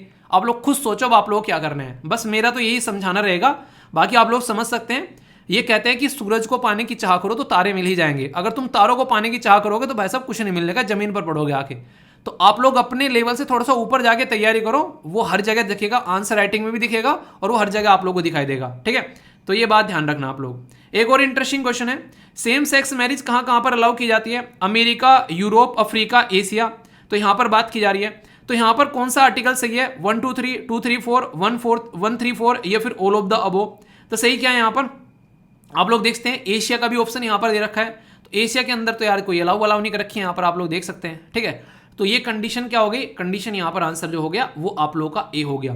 तो ये काफी इंटरेस्टिंग है जो कि आप लोग यहां पर समझ सकते हैं। ठीक है, तो बेसिक चीजें हैं यहां पर ये सारी की सारी। और इस तरीके से अगर आप लोगों को बात अगर मैं बोलूं, देखो यहां पर आप लोगों का टॉपिक कैसे तैयार कराता हूं मैं। आप लोगों को पहले करंट की न्यूज बताई, उसके बाद में फिर उससे रिलेटेड स्टैटिक न्यूज बताई, उसके बाद में फिर आप लोग एक क्वेश्चन अटेम्प्ट कराए, उसके बाद में फिर आंसर राइटिंग का क्वेश्चन दिया। ये इस लेवल पे तैयारी होती है कि प्रीलिम्स से लेके मेंस से लेके इंटरव्यू तक की बातें आप लोगों को यहां पर बताई जाती है। ऐसे आर्टिकल को अगर आप लोग तैयार करके जा रहे हो तो बात आपके सामने कोई स्टूडेंट आके बैठेगा, वो कहीं सर्वाइव कर पाएगा? आप लोग आर्टिकल को पढ़ के निकल जाओ, क्वेश्चन प्रैक्टिस आप लोग करो ही ना। तो इससे क्या होता है? इससे फिर ये लगता है कि यार ये तो कुछ भी नहीं किया। आप लोगों को लगता है पढ़ तो लिया है। इसीलिए आप लोगों ने देखा होगा, इंटरेस्टिंग ये एक बच्चा कह रहा है पॉलिटी की किताब कर रहा है वो बेसिकली उसमें जो ऐप के ऊपर, तो मुझे कह रहा है कि सर एपीएफसी में सर इतनी अंदर तक थोड़ी ना पॉलिटी पूछी जाएगी। ठीक है, आप तो बिल्कुल इतने पत्ते खोल खोल के पढ़ा रहे हो सर यहाँ पर। तो आप लोगों ने यार, आप लोगों को क्या लग रहा है कि यूपीएससी आपसे पूछ के पेपर बनाएगी? ऊपर से पढ़ा के निकल दो, मेरे तो 10 लेक्चर में पॉलिटी खत्म करके बैठ जाऊं, या फिर ऐसे ऐसे ही कर दे सब्जेक्ट। मैथ्स के इतने सारे लेक्चर आप लोग के हो गए, जितने मतलब अभी होने वाले हैं बहुत सारे लेक्चर, रीजनिंग के, मैथ्स के, सबके आप लोग देखो। पढ़ा के अगर मुझे वो काम करना ही होता तो मैं ये काम करना स्टार्ट क्यों करता यार। मुझे करना है कि तसल्ली में चीज़ें आप लोगों को मिले विद कॉन्सेप्ट के साथ में, और वहाँ पर कहने के लिए वो एपीएफसी का बैच है। अगर आप लोग ढंग से चीज़ें ज्वाइन करोगे ना, हर एक एग्जाम के लिए आप लोग उसको निकालते हुए नजर आओगे। इतनी तसल्ली में चीज़ें करवाई जा रही है वहाँ पर, ठीक है। तो इसलिए कह रहा हूँ तसल्ली में करो पढ़ाई, एक बार फिर सारे पेपर निकलेंगे। एक बच्चा कह रहा है सर 3 फॉर्म भर रखे हैं, 3 फॉर्म में से किसके लिए पढ़ाई करूँ? किसी के लिए पढ़ाई नहीं करनी है, अपने सब्जेक्ट को दुरुस्त कर लो। 4 क्या 1000 फॉर्म भर लेना, सारे के सारे पेपर निकलेंगे। आप लोगों का पॉलिटी तैयार हो गया, आप लोगों का ज्योग्राफी तैयार हो गया, आप लोगों का इकोनॉमी तैयार हो गया, आप लोगों का हिस्ट्री तैयार हो गया। अब यार इनसे क्वेश्चन चाहे आप लोग एसएससी में पूछ लें, चाहे बैंकिंग में पूछ ले, स्टेट पीसीएस में पूछ ले, यूपीएससी में पूछ ले, टॉपिक तैयार कर लिया आप लोगों ने, सब्जेक्ट तैयार कर लिए। सबसे ज्यादा मार यही खाते हैं लोग, टॉपिक तो तैयार करते नहीं, एग्जाम के पीछे पड़े रहते हैं। अरे एग्जाम कोई भी आए, आप लोगों ने अपना एप्टीट्यूड कंप्लीट कर लिया ना, सही, अपनी रीजनिंग कंप्लीट कर ली, इंग्लिश कंप्लीट कर ली, अपनी जो जनरल स्टडी कंप्लीट कर ली, अब आ जाए कोई भी एग्जाम सामने, मारो उसको पटक पटक के। तो तैयारी करने के तरीकों को समझो पहले। सबसे बड़ी दिक्कत यहीं पर रहती है, जो कि सबसे बड़ी प्रॉब्लम क्रिएट करती है। समझ में आ रही है कुछ बातें क्या बोल रहा हूं? तो ये चीजें जिस दिन समझ में आ जाएगी, उस दिन ये समझो कि आधे से ज्यादा काम जो है यहां पर सोल्व हो जाएगा। तो एक तरीके से आंसर राइटिंग को भी जिंदगी का पार्ट बना के रखो, बहुत ही सही चीज है, बहुत ही जरूरी चीज है। तो यहां पर बात की जा रही है, do you agree that the recognition of the same sex marriage will help improve this situation? आज के में जो देश के अंदर में जो कंडीशन बनी हुई है, तो आप लोगों को बताना है, इसके ऊपर कमेंट करना है आप लोगों को, ठीक है। तो ये है पर्टिकुलर आर्टिकल, फीडबैक जरूर दे दिया करो, उसमें कोई टैक्स नहीं लग रहा है, कोई जीएसटी नहीं लग रहा है, ठीक है। तो आप लोग फीडबैक देने से शर्माना नहीं है, ठीक है। जिसने करी शर्म उसके फुट्टे करम, लाइक डिसलाइक करके 1 सेकंड में बता सकते हो, ठीक है। आगे चलते हैं नेक्स्ट आर्टिकल की ओर। दोस्तों ये एक ऐसा आर्टिकल है जिसको पढ़ने के बाद में मुझे ऐसा लगा कि व्हाट्सएप को नंगा उल्टा लटका के पीटा जाए मतलब व्हाट्सएप को नहीं, फेसबुक को पीटा जाए, क्योंकि फेसबुक का बच्चा है व्हाट्सएप। अभी मुद्दा क्या है, मैं आप लोगों को समझाता हूं। देखो, इससे कहते हैं कि देश कैसा है उससे डिसाइड होता है, मतलब देश के अंदर गवर्नमेंट और कानून कैसे बनाया जा रहा है उससे डिसाइड होता है कि बाहर की कंपनी तुम्हारे ऊपर नाचेगी या फिर तुम उसको अपनी मुट्ठी में करोगे। बोला गया कि why is WhatsApp threatening to leave UK, यानी कि यूनाइटेड किंगडम को व्हाट्सएप जो है वो छोड़ के बाहर भागने की बात कर रहा है। ऐसा क्या ही हो गया यहाँ पर कि यार तुम बाहर छोड़ के जा रहे हो, कुछ तो ऐसा हुआ होगा, वो क्या हो गया? आप में से कितने ऐसे लोग हैं जो आज के दिन में व्हाट्सएप यूज कर रहे हैं? मैं कसम से बताऊं, जब तक ये कोर्स लॉन्च नहीं हुआ था तब से पहले मैं कभी व्हाट्सएप यूज करता नहीं था, ठीक है। पर लेकिन आज की डेट में ये व्हाट्सएप ने इतनी सारी चीजें इसके साथ में कनेक्ट कर दी कि बहुत सारी चीजें व्हाट्सएप का मैं नुमाइंदा बन गया हूं। हालांकि अभी भी व्हाट्सएप ऑफ ही रहता है, सारा नोटिफिकेशन उसको टाइम पीरियड में देखता हूं कि 4-5 घंटे में उठाकर एक बार देख लिया कि किसी का कोई मैसेज तो नहीं पड़ा, कोई टीचर कोई दिक्कत तो नहीं फेस कर रहा लेक्चर रिकॉर्ड करने में, डिकोड करने में, वो सब चीज़ों में, किसने पीपीटी लेक्चर वगैरह सब चीज़ें, उनसे कॉन्टैक्ट करने के लिए बेसिकली, ठीक है, क्योंकि सारे के सारे व्हाट्सएप पे थे। तो यहाँ पर दिक्कत क्या हो गई है? दिक्कत यहाँ पर ये हो गई कि आप लोग ये समझ सकते हैं कि व्हाट्सएप जो है वो क्या बोलता है और दूसरी सरकार क्या बोल रही है और हमारा देश क्या बोल रहा है, इसको देखने के बाद में आप लोग हैरान रह जाओगे। मतलब कि ऐसा क्या होता है यार दुनिया में, समझाता हूँ आप लोगों को। यह है हमारी प्यारी कंट्री, हमारा प्यारा महान भारत, हमारा देश भारत। हमारे देश के अंदर में कोई प्रॉपर सिस्टमेटिक कानून नहीं है। तो अगर हम लोग व्हाट्सएप को बोलते हैं कि तुम कुछ ऐसा कर लो जिससे कि हमारे देश की जो सिक्योरिटी बेसिकली बनी रहे हमारे कस्टमर्स की, तो व्हाट्सएप क्या करता है, सीधा सुप्रीम कोर्ट में चला जाता है और हमारे देश की सरकार को ही बेसिकली कटघरे में ले जाकर खड़ा करता है कि तुमने ऐसा बोल कैसे दिया समझ रहे हैं आप लोग हमारी बिल्ली हमी कमी आओ, हमारी कस्टमर, हमारे देश और हमारी गवर्नमेंट के ऊपर कानून चला रहे हैं। अब सेम काम आप लोगों को देखने को मिला यूके के अंदर में। यूके के अंदर में आप लोगों को बताऊं, यहां पर एक बड़ा ही इंटरेस्टिंग केस निकल कर आया। यूके की सरकार ने अभी यहां पर क्या किया है, अपने कानून पास किए और उन्होंने कानून पास करके ये बोल दिया कि देश के अंदर कोई भी कंपनी क्यों ना हो वो एंड टू एंड इनक्रिप्शन देगी। एंड टू एंड इनक्रिप्शन का मतलब क्या है? मान लीजिए मेरे पास में आप लोगों का नंबर है और आप लोगों के पास में मेरा नंबर है, मैं आप लोगों से बातें करना स्टार्ट करता हूं। मैं आप लोगों से जो बातें कर रहा हूं वो या तो आप लोगों को पता है या फिर वो बातें मुझे पता है, बीच में कोई भी इसमें इंटरफेयर नहीं कर सकता है। इसको बोलते हैं एंड टू एंड इनक्रिप्शन, यानी कि जिनके बीच में बातें हो रही हैं उस तक ही बातें पहुंचनी चाहिए, बीच में कोई भी आकर यहां पर टॉम डिक हैरी जो है वो उसमें इंटरफेयर नहीं कर सकता। ये बातें बोली गई है, बेसिकली ये बातें बोली जाती है एंड टू एंड इंक्रिप्शन की। तो ब्रिटेन के अंदर में ऑनलाइन, ये याद रखिएगा, ऑनलाइन सेफ्टी बिल लेकर आए हुए और उस बिल में ये बोला गया कि जो company end to end encryption नहीं करेगी है उसको नंगा करके उल्टा लटकाया जाएगा। और बोला गया ये बेसिकली एक रोल प्ले करेगा जिसमें बोला duty of care. Duty of care मतलब यानी कि हमारी रेस्पॉन्सिबिलिटी है कि ऑनलाइन प्लेटफॉर्म पर जो भी घटनाएं घट रही हैं उनको घटने ना देना, उनको रोकना। अगर कल को चलकर ऑनलाइन प्लेटफॉर्म पर कोई भी टेररिज्म जैसी कोई उल्टी सीधी चीजें सपोर्ट कर रहा है, तो ये OSB कानून का जो क्लोज 10 है वो बोलता है कि जो इंटरमीडिएटरी प्लेटफॉर्म है उसको तुरंत उसको बेसिकली डाउन करना पड़ेगा वहां से। पॉइंट नंबर 1, कोई चाइल्ड सेक्सुअल एब्यूज के बारे में बात कर रहे हैं, यानी कि बच्चों के एक्सप्लॉयटेशन के बारे में बात कर रहे हैं, बच्चों की पोर्नोग्राफी के बारे में कोई कंटेंट है, उसको बिना देरी के सेकंडों के अंदर में हटाया जाएगा और एंड टू एंड इंक्रिप्शन देखने को मिलेगा। तब जाकर यहां पर सिचुएशन जो है वो हैंडल की जाएगी, यानी कि कोई भी किसी की प्राइवेसी में इंटरफेयर करता हुआ नजर नहीं आएगा। और इंटरेस्टिंग चीज यहां से स्टार्ट होती है, अगर कोई भी ऐसा ग्लोबल प्लेटफॉर्म ऐसा कुछ करता हुआ पाया जाता है तो या तो 10% उस प्लेटफॉर्म का टोटल जो रिवेन्यू है वो उसके ऊपर चार्ज लगेगा एज ए पेनल्टी के तौर पर, या फिर यहां पर उसको 18 मिलियन यूरो उसको देनी पड़ेगी। 18 मिलियन यूरो, सॉरी यूरो नहीं, यहां पाउंड की बात की जा रही है। क्यों? क्योंकि ब्रिटेन है, यूरो तो यूरोपियन यूनियन की करेंसी है। तो 18 मिलियन पाउंड उसको देने पड़ेंगे। तो आप लोग समझ सकते हैं यहां पर कि व्हाट्सएप की खस्ता हालत हो गई। वैसे ही फेसबुक जो बेचारा रो रो के चल रहा है, उसका आज के डेट में कोई खोलता नहीं है। ठीक है, मेरे ऊपर उन्होंने पेनल्टी लगा रखी है पिछले 3 साल से, वार्निंग पे डाल रखा है अकाउंट। ठीक है, यूट्यूब ने तो अभी डाला फेसबुक ने पिछले 4 साल से वार्निंग पे डाल रखा है। मैंने पूछा क्यों डाल रखा है, कह रहे नहीं बताते मैंने कहा अब वार्निंग तो हटा लो। वार्निंग बोली थी उन्होंने 2021 में नवंबर में हटा लेंगे। 2021, 22, 23, मतलब 23 आ गया, 23 का जो है मार्च खत्म हो जाएगा अभी आगे, वो उसको हटा ही नहीं रहे। मैं पूछ रहा हूँ क्यों नहीं हटा रहे, तो कह रहे नहीं बताते मैंने कहा तुम्हारी ऐसी की तैसी मैंने कौन सी टेररिज्म की एक्टिविटी फैला दी। तो ऐसी हरकतें हैं यार इनकी। ठीक है, कोई देखो रिपोर्ट कर देते हैं ना कई बार जब ऐसी चीज़ें देखने को मिलती है, और मेरे चाहने वाले थोड़े से ज़्यादा हैं लोग, तो ऐसी ऐसी हरकतें करते रहते हैं। ठीक है, तो इसलिए आप लोग समझ सकते हैं यहाँ पर तो ये एक कंडीशन बनती है। इसे कहता है कोई फीडबैक दे दिया करो जब भी कुछ ऐसी हरकतें होती हैं तो कम हो जाती है, क्योंकि जब देखने वाले फीडबैक देते हैं ना, लाइक डिसलाइक करते हैं, तो उससे बहुत इंपैक्ट पड़ता है। यूट्यूब को उसी तो समझ में आता है, नाक का नाक यूट्यूब के यही है। तो अभी यहाँ पर बोला कि एंड टू एंड इंक्रिप्शन करना है, तो इन्होंने बोल दिया कि नहीं करेंगे तो हमको यहाँ पर बेसिकली पेनल्टी लगानी पड़ेगी। व्हाट्सएप ने बोला कि पेनल्टी नहीं लगाएंगे भाई साहब, अपने ऊपर हम तुम्हारा देश छोड़ के चले जाएंगे। तो आने वाले टाइम पर ऐसा लग रहा है कि यूके से व्हाट्सएप जो है वो अपनी कल्टी काटने वाला है, क्योंकि अभी तो यहाँ पर ये बिल है, जैसे ही कानून बनेगा तो फिर यहाँ पर बेसिकली टंडा आ जाएगा व्हाट्सएप को। तो अब मुद्दा क्या आता है मैं आप लोगों को समझाता हूँ। मैंने कहते हैं कि हमारी बिल्ली हम ही को म्याऊं, वो ये वाली स्लाइड आप लोगों को बताएगी।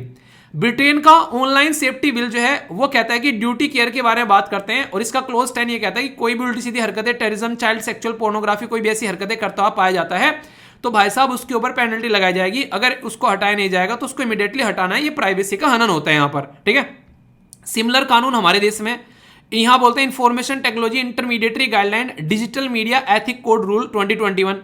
जब हम लोग इसके बारे में बात करते हैं तो व्हाट्सएप क्या कर रहा है, वो थ्रेटन कर रहा है उल्टा एक तरीके से, और यहां पर बोल रहा है हमारे देश के अंदर में क्या कर रहा है, उल्टा कह रहा है कि इंडियन गवर्नमेंट जो है एक तरीके से ना आप लोग बोल सकते हैं कि हम ही को उल्टा कोर्ट में लेकर चला गया यहां पर जब हमारा मुद्दा है। तो मतलब जब यूके ने यहां पर ये काम किया तो उनको बोला तुम्हारा देश छोड़ देंगे। हमारे देश में दोष नहीं छोड़ रहा है, हमारे देश में कह रहा है हमारी सरकार को डरा रहा है, उनको देश नहीं छोड़ेंगे, तुमको कोर्ट में लेके जाएंगे मैंने कहा बहुत बढ़िया अब एंड टू एंड इंक्रिप्शन की जब बात करते हैं तो ये बोलते हैं कि थर्ड पार्टी या सर्विस प्रोवाइडर हो या फिर कोई इंटरनेट सर्विस प्रोवाइडर हो या कोई भी साइबर क्रिमिनल हो, भाई साहब वो किसी के अंदर ताका जाके नहीं करेगा। एक इंसान है कोई भी बातें कर रहा है, कोई हस्बैंड वाइफ, कोई गर्लफ्रेंड बॉयफ्रेंड, माँ बच्चा, कोई भी बातें कर रहे हैं तो उनकी बातें उन्हीं तक रहनी चाहिए। तो जहां से बातें हुई स्टार्ट, फिर वो कोड में कन्वर्ट हो जाती है, फिर यहां पर आई, फिर कोड में कन्वर्ट हो गए, फिर यहां से बातों में कन्वर्ट हो जाती है। तो ये पूरा प्रोसीजर चलता है। तो इसके अंदर जो इंटरफियर करता हुआ पाया जाएगा उसको जो है उल्टा लटकाया जाएगा। तो ये बेसिकली बोल दिया है यूके के द्वारा। तो मुझे तो बड़ी अच्छी बात लगी, आप लोगों को अच्छी बात लगी कि नहीं लगी? वैसे अगर बात करें तो ये काफ़ी एक इंपॉर्टेंट चीज़ भी है आज के डेट में।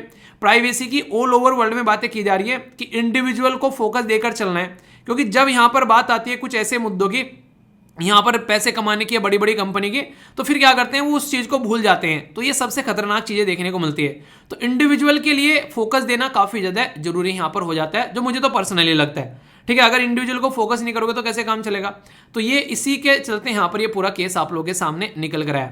आप लोग क्या लगता है, व्हाट्सएप सही है यहाँ पर या फिर यहाँ पर यूके सही है? और क्या हमारे देश में भी कानून ऐसा होना चाहिए? आप लोग बोलोगे है तो ये कानून नहीं है एक्चुअल में।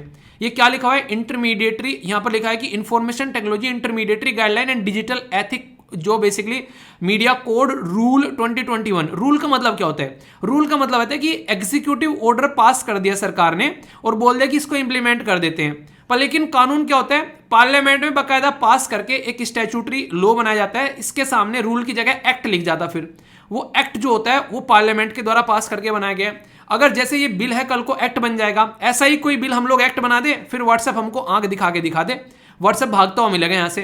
तो सबसे बड़ी बात क्या है यहाँ पर, ये मुद्दा ये है कि सरकार के भी हाथ बनते हैं इन चीजों में। कई बार सरकार का भी तो मुद्दा रहता है ना कि सरकार भी तो इंटरफियर नहीं कर पाएगी फिर कि हाँ भाई साहब तुम पे भी यहाँ पर एक तरीके से एक तरीके से निगाह हटकेगी लोगों की, तुम भी यहाँ पर कानून ऐसा लेके आओगे ना कि ऐसे थोड़ा ना कि तुम चाहो तो ताक झांक कर लो और बाहर का कोई ताक झांक नहीं करेगा।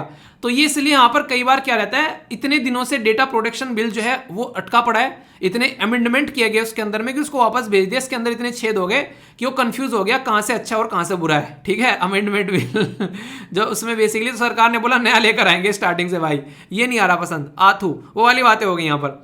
तो ये सिचुएशन आप लोग समझिए यहाँ पर कि मुद्दा क्या है, सारा घुमा फिरा के नहीं, बिल्कुल सीधी सीधी बात है, सीधी बात, नो बकवास। अब बता दो आप हो किसके पास, यानी कि आप यूके के साथ में हो, व्हाट्सएप के साथ में हो, या फिर इंडिया के अंदर जो चल रहा है सब सही चल रहा है और एक तरीके से अपना काम बनता और भाड़ में जाए जनता, वो वाली बात हो रही है। तो कौन सही है आप लोग बता दीजिए। इंटरेस्टिंग क्वेश्चन है यहाँ पर, 2017 में पूछा गया, बोला गया कि in India it is legally mandatory for which of the following to report on the cyber security incident, यानी कि लीगली मैंडेटरी कर दिया कि रिपोर्ट करना है साइबर सिक्योरिटी इंसिडेंट अगर होता है। सर्विस प्रोवाइडर, डेटा सेंटर या फिर बॉडी कॉर्पोरेट है कोई, उसके बारे में बात की जा रही है। तो कौन सी स्टेटमेंट करेक्ट है, ओनली वन और 2, 3 या फिर 1, 2, 3? आप लोगों के हिसाब से सही आंसर क्या, आप लोग ये बता दो, देखता हूं कौन सही आंसर देता है इसका। क्वेश्चन नंबर 2 है यहाँ पर, ये काफी इंटरेस्टिंग है। इसमें बोला गया कि ब्रिटेन का ऑनलाइन सेफ्टी बिल जो है, और याद रखिएगा ऑलरेडी यूपीएससी पहले यहाँ पर इसके यूरोपियन यूनियन के अंदर में एक कानून लाया गया था, उसके ऊपर क्वेश्चन पूछ चुकी है। आर्टिकल पढ़ने का तब तक कोई मतलब नहीं है जब तक आप लोग उसको प्रैक्टिस ना कर लो क्वेश्चन की हेल्प से। क्वेश्चन एक ऐसे तरीके होते हैं, उससे बेहतरीन तरीका अपने एग्जाम में चीजों को समझने का, अंडरस्टैंड करने का, याद रखने का कोई है नहीं। करंट अफेयर भी पढ़ो, क्वेश्चन प्रैक्टिस करने स्टार्ट कर दो। ठीक है, इंफॉर्मेशन टेक्नोलॉजी हमारे देश का हो गया। इसमें बोला जा रहा है कि यहाँ पर मोर देन 5 मिलियन यूजर है आज के टाइम व्हाट्सएप के। तो यहाँ पर फर्स्ट ओरिजिनेटर के बारे में बात की गई, कॉन्सेप्ट के बारे में कि जहां से निकल कर आता है उसको ध्यान रखना है, कल को कोई दिक्कत होती है तो उसको पकड़ रहे हैं। एक तरीके से कोई फेक न्यूज फैला रहा है, कोई ऐसी हरकतें कर रहा है तो एक सेकेंड यार, आंसर भी दिख गया आप लोगों को, गलत बात होगी चलिए कोई नहीं, ठीक है। तो यहां पर आंसर क्या होगा सही, 1, 2 बोथ या फिर नन। सही आंसर क्या है, इसको अटेम्प्ट करिए आप लोग। नेक्स्ट क्वेश्चन यहां पर एंड टू एंड इंक्रिप्शन का मतलब क्या है, बोला गया it is a communication processor that encrypted the data being shared between 2 device और प्रिवेंट द थर्ड पार्टी, जो भी है यहां पर बीच में सर्विस प्रोवाइड कराने वाला, कोई इंटरफेयर नहीं करेगा। ये जो एक एल्गोरिदम है यहाँ पर जो कि ट्रांसफॉर्म करती है standard text into the unreadable text, यानी कि ताकि कोई रीड ना कर सके, तभी तो जाएगा फिर, और फिर उसके बाद में जहां पर जाता है फिर वहां डिक्रिप्ट हो जाती है, फिर रीडेबल में हो जाता है। तो कौन सी स्टेटमेंट यहां पर आप लोगों के हिसाब से आंसर है, ओनली 1, ओनली 2, बोथ या फिर नन? बताओ आंसर। ये आंसर ध्यान से पढ़ लेना, एक अफरा तफरी मत मचाया करो, तुरंत एग्जाम में गलत करके आओगे। बोल तो क्वेश्चन तो बिल्कुल सही करके आए थे, मार्क्स कैसे कट गए, नेगेटिव में कैसे पहुंच गए, फिर बोलते हो सिलेक्शन नहीं हो रहा है। तो क्वेश्चन पढ़ना बहुत ज्यादा जरूरी है, वो भी सिस्टमेटिक वे में। पहले का आंसर क्या है, पहले का आंसर है डी, सारी की सारी सही है। सबको बताना पड़ेगा भाई साहब ऐसा कुछ हो गया ताकि चीजों को सुधारा जा सके। दूसरा क्वेश्चन क्या है यहां पर, याद रखिएगा इसका आंसर क्या है, इसका आंसर सी है, यानी कि दोनों की दोनों स्टेटमेंट्स करेक्ट है। तीसरा क्वेश्चन क्या है, तीसरे क्वेश्चन में आंसर क्या है, इनकरेक्ट पूछा गया तो डी है, यानी कि दोनों की दोनों स्टेटमेंट जो है वो सही है, और यहां पर पूछा है कि इनकरेक्ट कौन सी है। तो ये है पूरा आर्टिकल, इसको कहते हैं आर्टिकल को सिस्टमेटिक वे में तैयार करना विद प्रैक्टिस। ठीक है, मजा आया है? हाँ बिल्कुल, ये मजा मैं सबको देना चाहता हूँ तो बताना कैसा लगा आर्टिकल, कोई समस्या, कोई दिक्कत, कोनो परेशानी। और व्हाट्सएप को इतना यूज़ करो जितना जरूरी है। ठीक है, बहुत ही आरामी है, सारा डेटा इकट्ठा करते हैं। कौन कौन व्हाट्सएप पे है, ऐसा है कि कोई व्हाट्सएप पे नहीं है आज के डेट में है? मेरे पास में थी ये बात बोलने की अधिकार, पर मैं वो अधिकार वो खो चुका हूँ, सॉरी मुझे बड़ा दुख होता है ये थी सारी बातें ज़िंदगी में। सबसे कई सारे लोग ऐसे हैं, मैंने आज तक का व्हाट्सएप के ऊपर कोई स्टेटस नहीं लगाया मैं देखता हूँ जो भी है सारे के सारे स्टेटस लगाने पे तुले रहते हैं ना, सुबह सुबह उठते ही पहले स्टेटस लगाते हैं। ये मतलब कहीं ना कहीं पहले तो यही रहता होगा कोई ऐसी चीज़ मिले जिसको स्टेटस लगा सके, वहाँ पर ऐसे ऐसे स्टेटस रहेंगे। मतलब देख के मैंने कहा ये भी अच्छा इंटरटेनमेंट हो रहा है। कहीं लोगों को रील देखने को मिल रही है इंस्टाग्राम पे, कहीं शॉर्ट देखने को मिल रही है, जो यहाँ से भी काम नहीं चलता है वो फिर व्हाट्सएप के स्टेटस स्क्रॉल करता रहता है मैंने कहा ये सही बढ़िया है, लगे रहो भाई साहब, टाइम है तुम्हारा, करते रहो एंजॉय जितना करना है बर्बादी का। चलिए ध्यान रखो, आपको ही ध्यान रखना है, कोई और नहीं रखेगा। ठीक है दोस्तों, इस टॉपिक से रिलेटेड मैं आप लोग के 2 आर्टिकल डिस्कस करूंगा। यहाँ पर बात की जा रही है वल्चर के बारे में। ठीक है, अभी जो ये पर्टिकुलर टॉपिक है यहाँ पर, इससे पहले आप लोगों को बेसिक इन्फॉर्मेशन भी पता चलेगी और फिर यहाँ पर आप लोगों को और भी कई सारी चीज़ें जो हैं मैं बताता हुआ चलूँगा। पर पहले यहाँ पर इससे पहले एक दूसरा आर्टिकल है जो कि आप लोगों को मैं बताता हूँ, जिससे कि आप लोगों के माइंड में बिल्कुल क्लैरिटी हो जाए। फिर यहाँ पर इसके बारे में हम लोग बात करेंगे, यानी कि वल्चर की बेसिक इन्फॉर्मेशन पहले समझेंगे। आर्टिकल जो है बेसिकली उसके बारे में पहले हम लोग जानेंगे। ये जो आर्टिकल है ये डाउन टू अर्थ का आर्टिकल आप लोगों को देखने को मिलेगा। गिद्ध देखें आप लोगों ने, वल्चर जिनको बेसिकली बोलते हैं, अब तो काफ़ी कम यहाँ पर दिखाई देते हैं, बहुत सारी दिक्कतें इनको देखने को मिली। पर लेकिन वल्चर जो है उनको धरती पे से बीमारियों को साफ करने का एक तरीके से काफ़ी बड़ा श्रेय यहाँ पर इनको जाता है। वल्चर ये एक तरीके से धरती के सफाई कर्मचारी भी बोले जाते हैं, क्योंकि कोई भी अगर यहाँ पर जीव जंतु मर जाता है, वो धरती पर पड़ा हुआ सड़े ना, उसके अंदर कीड़े ना पड़े, इससे पहले वल्चर उसको निपटा जाते हैं। तो इनको इसीलिए यहाँ पर ये आप लोग बोल सकते हैं हमारे लिए काफ़ी फायदेमंद है यहाँ पर फिलहाल के टाइम पर ये बोला जा रहा है कि मैक्सिमम ये पाए जा रहे हैं आउटसाइड द प्रोटेक्टेड एरिया। ठीक है, तो कंजर्वेशन जो एफर्ट है उसके ऊपर बेसिकली बात की जा रही है। एक बार को तो ये बिल्कुल खत्म हो गए थे। अगर मैं आप लोगों को इसके बारे में थोड़ा सा बताऊं, ये माना जा रहा है कि एक टाइम पर ऐसा था देश के अंदर में लगभग 40 मिलियन के करीब ये देखने को मिलते थे वल्चर यानी कि गिद्ध। पर लेकिन पिछले कुछ टाइम में यहाँ पर ये लगभग 40 मिलियन से ओनली 19,000 आप लोगों को यहाँ पर देखने को मिले। और ये डेटा खुद मिनिस्ट्री के द्वारा बताया गया कि इतनी बुरी कंडीशन यहाँ पर देखने को मिली। तो इसके चलते काफ़ी ज़्यादा जरूरी था कि इनको प्रोटेक्टेड रखना और यहाँ पर और ज़्यादा इनको सपोर्ट प्रोवाइड कराना, जिसके चलते आने वाले टाइम में यहाँ पर इनको संग से रखा जा सके। देखिए, जिस दुनिया में जिस इन्वायरमेंट में हम लोग रहते हैं ना, वहाँ पर अगर प्रकृति के साथ में छेड़खानी की जाएगी किसी भी तरीके की, और किसी भी चीज़ में कोई बढ़ोतरी और कोई घटोतरी होगी, यानी कि कोई बढ़ेगा और कुछ घटेगा, वो हमारे लिए काफ़ी ज़्यादा खतरनाक होगा। तो इसलिए बैलेंस बनाकर चलना बहुत ज़्यादा जरूरी है, चाहे वो कोई भी चीज़ क्यों ना हो। ये बात आप लोग हमेशा ध्यान रखिएगा। तो यहाँ पर बात की जा रही है कि जो रिसेंटली अभी स्टडी की गई है वल्चर्स के ऊपर, कि किस तरीके से आउटसाइड द प्रोटेक्टेड एरिया यहाँ पर उनको जो भी थ्रेट्स वगैरह देखने को मिल रही है, कई सारे इश्यूज निकल कर आते हैं, तो उसको कैसे कंट्रोल करना है और इनकी जो पॉपुलेशन है वल्चर की, वो जो डिक्लाइन हो रही है, उसको कैसे आप लोगों को सही से लेकर चलना है। ठीक है, तो इस तरीके से यहाँ पर इन चीज़ों पर फोकस देना काफ़ी ज़्यादा जरूरी है, क्योंकि अगर इनकी संख्या घटी तो ये इंसानों की संख्या घटती हुई नजर आएगी पृथ्वी पे से, बीमारियों की वजह से और महामारियों की वजह से, ऐसा आप लोग बोल सकते हैं। अगर कोई वल्चर की स्पीसीज के बारे में आप लोगों से कोई पूछने लगे तो ये सारी स्पीसीज के नाम आप लोगों के सामने यहाँ पर दे दिए गए हैं। ठीक है, जैसे यहाँ पर ओरिएंटल व्हाइट बैक्ड वल्चर हो गया, इसी के साथ में यहाँ पर आप लोगों को देखने को मिलेगा ये सिलेंडर ब्लेंडेड वल्चर हो गया। ठीक है, लॉन्ग बेल्ड वल्चर आप लोगों को देखने को मिलेगा, इजिप्टियन वल्चर है, रेड हेडेड वल्चर है यहाँ पर। तो टोटल मिलाकर 9, वैसे तो आप लोगों को देखने को मिलेगा दुनिया में 22 पाई जाते हैं इसकी प्रजातियां, पर हमारे देश में आप लोगों को इसकी 9 प्रजातियां आप लोगों को देखने को मिलेगी। तो रिसेंटली अभी इनकी संख्या काफ़ी ज़्यादा खत्म होगी, तो उस टाइम पर यह था कि कैसे इसका सोल्यूशन किया जाए।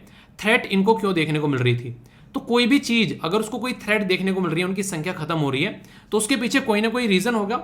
मैंने अभी बताया कि ये मरे हुए जानवरों को खाते हैं, हालांकि ये मेन फूड नहीं होता है, पर कुछ ना मिले तो फिर इंसान को, इंसान नहीं, गिद्ध को खाना पड़ता है। ठीक है, जैसे यहाँ पर ये जो गिद्ध है, यहाँ पर इनका जो खाना होता है उसमें आप लोगों को देखने को मिलेगा जानवर, और जानवर के अंदर में हम लोग डाइक्लोफिनेक यूज़ करते हैं, कई सारी मेडिसिन जो कि जानवरों को दी जाती है, और इसको खाने के बाद में गिद्ध के जो है प्राण पखेरु उड़ जाते हैं। यानी कि गिद्ध तो अपना खाना खाएगा, जानवर को खाएगा, मरे हुए जानवर को खाएगा, और जैसे ये मरे हुए जानवर को खाएगा तो फिर यहाँ पर इसकी किडनियाँ फेल होना स्टार्ट हो जाती है, मतलब इसकी ज़िंदगी जो है वो दरबत्तर हो जाती है। तो इनडायरेक्ट वे में बोला जाए तो इंसानों की जो हरकतें हैं वो कहीं ना कहीं यहाँ पर गिद्धों पर भारी पड़ना स्टार्ट हो गई, और बहुत सारे गिद्ध जो है उनकी जान चली गई इसकी वजह से, इतनी बुरी कंडीशन यहाँ पर देखने को मिली। तो यहाँ पर इसके ऊपर हालांकि आगे चलकर बैन लगाया गया। लॉस जो नेचुरल हैबिटेट है जहां पर ये रहते हैं, एंथ्रोपोजेनिक एक्टिविटी होती है, इंसानों के द्वारा की गई हरकतें, यानी कि हम लोग कहीं फैक्ट्री लगा रहे हैं, कहीं अपनी सड़कें बना रहे हैं, कहीं कुछ कर रहे हैं। ठीक है, जंगलों में जाकर हम लोग सफारी कर रहे हैं, वहां पर एंजॉय कर रहे हैं, तो ये कंडीशन देखने को मिलेगी। मरे हुए जानवर तो कभी नहीं छोड़ रहे हैं हम लोग, ये हरकतें हैं। ठीक है, फूड की कमी हो जाना यहाँ पर, और जो फूड है वो भी कॉन्टेमिनेटेड होने की, उसमें भी कुछ ना कुछ कमी देखने को मिल रही है। और कई सारी जो बड़ी बड़ी लाइन बिजलियों की हम लोग लगा रहे हैं, कई सारे गिद्ध तो उसमें अड़के यहाँ पर निपट गए, यानी कि एक तरीके से उसमें टकराते हैं और उसकी वजह से यहाँ पर उनकी डेथ हो जाती है। तो ये सिचुएशन आप लोगों को यहाँ पर देखने को मिलेगी, यानी कि गिद्ध की संख्या खत्म होने में बहुत बड़ा रीजन जो है वो आप लोगों को हम जैसे लोग देखने को मिलेंगे। और आज की डेट में आप लोगों को बताऊं, बहुत सारी प्रॉब्लम तो इंसानों में इसलिए देखने को मिल रही है कि जो भी दूध आता है घरों के अंदर में, उन जानवरों से आता है जिन जानवरों को यहाँ पर इंजेक्शन लगा लगाकर उनसे दूध निकाला जाता है। तो खासकर ये बड़े लोगों पर तो कोई ज़्यादा इंपैक्ट डाल नहीं रहा है, हालांकि आराम आराम से डाल रहा है, पर लेकिन छोटे बच्चे के ऊपर काफ़ी इंपैक्ट डाल रहा है। छोटे बच्चों के ऊपर स्टार्टिंग से बाल सफ़ेद हो जा रहे हैं, आंखों पे चश्मे लग जा रहे हैं, तो ये कंडीशन देखने को मिलेगी। तो इसलिए एक थोड़ी सी रिक्वेस्ट है कि कभी भी बाहर से दूध लेकर आओ तो गांव में अगर हो तो आप लोग दूध को निकाल कर कच्चा दूध तुरंत पी लो, कोई दिक्कत नहीं है। गांव में अगर आप लोग घर में भैंस है और आप लोग उसको इंजेक्शन नहीं लगाते हो, पर लेकिन अगर बाहर से दूध आ रहा है तो उसको बिना प्रॉपर उबाल दिए हुए, बिना गर्म किए हुए उसको बिल्कुल भी नहीं पीना है। ये बात आप लोग ध्यान रखिएगा, ये दिक्कत क्रिएट करता है, ठीक है। तो ये जरूरी है काफ़ी। तो यहाँ पर इसलिए यहाँ पर आज के दिन में कंडीशन देखने को मिलती है। तो इंपॉर्टेंट है कि कैसे हम लोगों को सही से चीज़ों को लेकर चलना है। हमारे देश में 9 प्रजाति पाई जाती है, जैसे मैंने अभी बताया, और हमारे देश में इनको प्रोटेक्ट किया जाता है वाइल्ड लाइफ प्रोटेक्शन एक्ट में, ये देखने को मिलेगा। वैसे यहाँ पर शेड्यूल 1 में है कुछ, तो जो यहाँ पर जैसे कि यहाँ पर ये कुछ 2-4 और बाकी के यहाँ पर शेड्यूल 4 में देखने को मिलेंगे। जिनको ज़्यादा प्रोटेक्ट करना है शेड्यूल 1 में, और जिनको कम प्रोटेक्ट करना है उनको शेड्यूल 4 में। तो ये पर्टिकुलर एक्ट आप लोग याद रखिएगा, वाइल्ड लाइफ प्रोटेक्शन नाम से आप लोग समझ सकते हैं। वाइल्ड लाइफ मतलब जंगलों के अंदर जो जीवन पाया जाता है उसको प्रोटेक्ट करने के लिए कानून है बाकायदा हमारे देश में, जिसको वाइल्ड लाइफ प्रोटेक्शन एक्ट आप लोग बोलते हो। तो इस तरीके से क्वेश्चन भी आप लोगों से पूछे जाते हैं, ठीक है। तो बेसिक है, कोई कंफ्यूजन आप लोगों को नहीं होना चाहिए। अगर मैं आप लोगों से क्वेश्चन पूछूं तो आप लोग इसका आंसर दो। यहाँ पर बात की जा रही है, यहाँ पर अभी अगर बात की जाए तो ऐसे क्वेश्चन आप लोगों से बन सकते हैं, कौन सी स्टेटमेंट यहाँ पर करेक्ट है, ठीक है। तो ये वल्चर की थ्रेट के बारे में बात की जा रही है। तो आप लोगों को देखने को मिलेगा यहाँ पर पहला बोला गया कि पॉइजन फ्रॉम द, जो आप लोगों को यहाँ पर बेसिकली डाइक्लोफेनेक जो देखने को मिल रहा है, ये यहाँ पर एज ए मेडिसिन के तौर पर यूज किया जाता है। इसी के साथ में इनके नेचुरल हैबिटेट खत्म हो रहे हैं। नेक्स्ट यहाँ पर बात की जाए तो इनका फूड इनको नहीं मिल पा रहा है, और इलेक्ट्रिसिटी के साथ में भी इनके पंख पखेरु लगकर जो है वो यहाँ पर दिक्कतें देखने को मिल रही है। तो आंसर क्या हो गया, ए में बोला गया 1 2 3, बी में बोला गया 2 3 4, सी में बोला गया 1 3 4, डी में बोला गया ऑल ऑफ द अबव। तो सीधी सीधी बात है कि सारी की सारी प्रॉब्लम आप लोगों को यहाँ पर देखने को मिल रही है, ठीक है। और यहाँ पर करेक्ट आंसर पूछा गया है। तो यहाँ पर पॉइजन दिया जाता है, लॉस जो यहाँ पर देखने को मिलेगा एक तरीके से। तो ये भी आप लोग देखते हैं यहाँ पर नेचुरल जो हैबिटेट है ड्यू टू नेचुरल एक्टिविटी, ये सॉरी हाँ ये स्टेटमेंट गलत है, यहाँ पर ये स्टेटमेंट गलत है, देख लेना आप लोग। यहाँ पर देखो स्टेटमेंट कैसी बनती है, ठीक है। यहाँ पर जो नेचुरल हैबिटेट खत्म हो रहे हैं वो नेचुरल एक्टिविटी नहीं, मैंने अभी क्या कहा था आप लोगों को, एंथ्रोपोजेनिक एक्टिविटी, यानी कि इंसानों के द्वारा की गई हरकतों की वजह से नेचुरल हैबिटेट खत्म हो रहे हैं। तो ये काफी इंटरेस्टिंग क्वेश्चन है अपने ही आप में। अगर इस तरीके से स्टेटमेंट देकर आप लोगों से पूछा जाए तो आप लोग क्वेश्चन को गलत कर दोगे 1 मिनट में कि हाँ सब कुछ सही सा लग रहा है। तो इसलिए कहते हैं क्वेश्चन को केयरफुली आप लोगों को पढ़ना है। तो आंसर सी हो गया, वरना यहाँ पर अगर बोल देते कि एंथ्रोपोजेनिक तो आंसर डी हो जाता, ठीक है। तो क्वेश्चन को अटेम्प्ट किया करो अच्छे से। यूपीएससी ऑलरेडी क्वेश्चन पूछ चुकी है, अगर आप लोगों को लग रहा है यहाँ से क्वेश्चन ही पूछा गया है। वल्चर जो कि यहाँ पर काफी लार्ज स्केल में देश के अंदर में देखने को मिलते हैं, अब रेयरली कहीं दिखाई देते हैं। क्या रीजन है उसके पीछे, वीडियो को पॉज करके स्टेटमेंट पढ़ लो और क्वेश्चन आप लोग आराम से दे दोगे आंसर, मुझे पता है। इसी के अंदर लिखा हुआ है, कौन सा, देखो ड्रग्स यूज, जो ड्रग यहाँ पर यूज की जाती है कैटल ओनर्स के द्वारा treating their disease in the cattle, वो जो बीमारी है वो वल्चर की जान खराब कर रही है।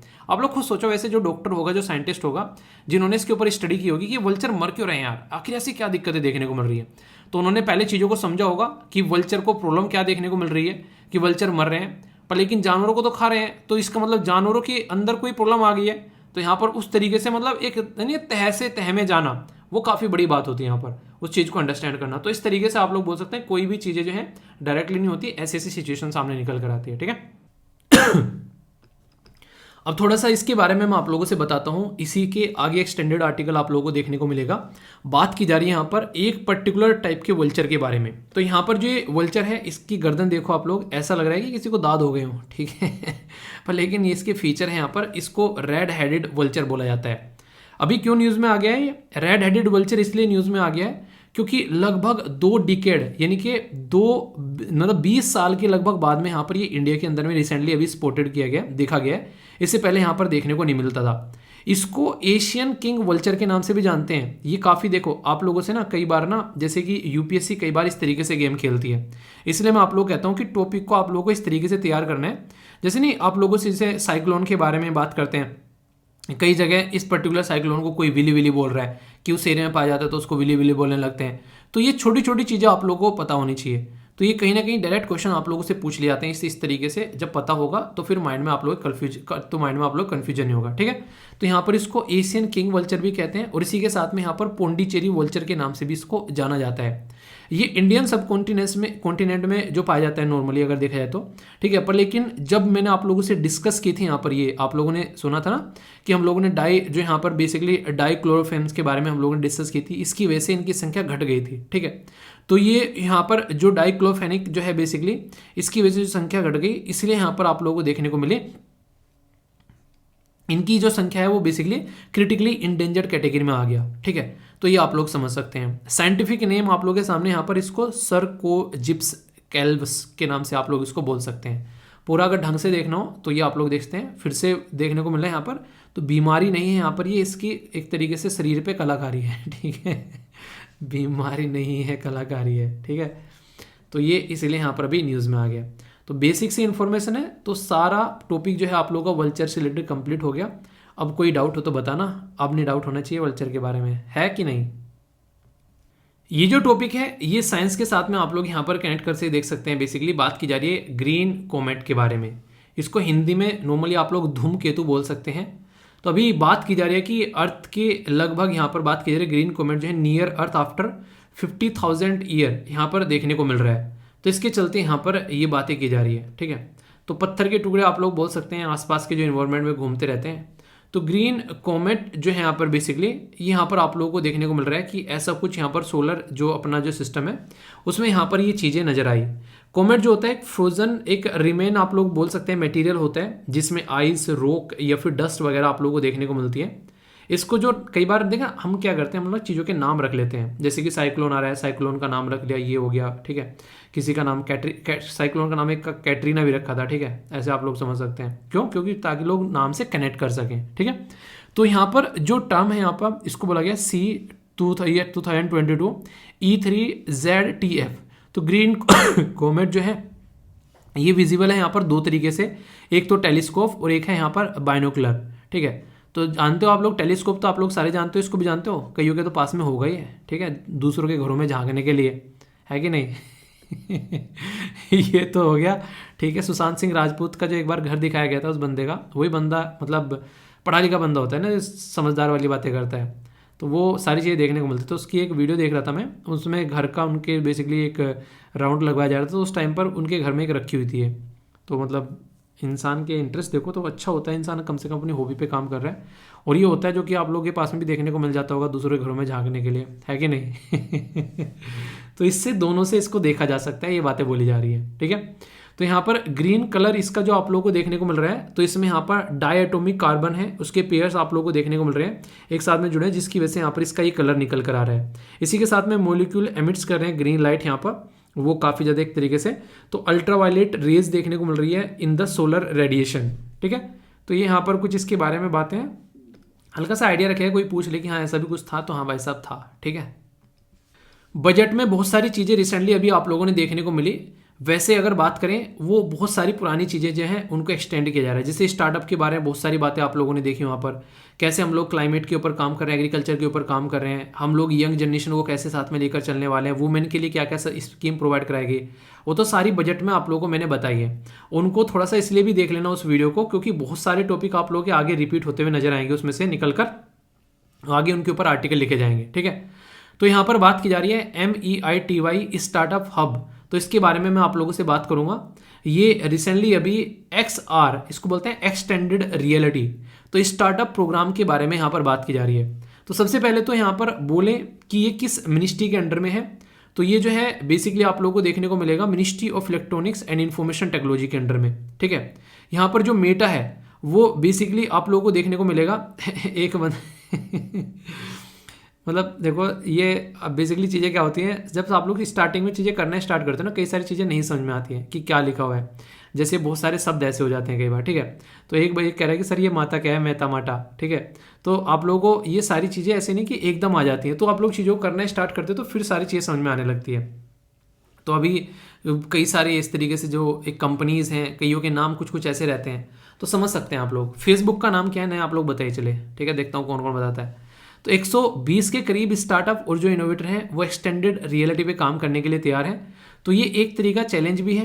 मैं आप लोगों को बोल दूं कि कल से आप लोगों को क्या करना है, कल से कोई ऐसा सब्जेक्ट करना है जिस संस्कृत में आप लोगों को कल से एक एक श्लोक तैयार करके आना है।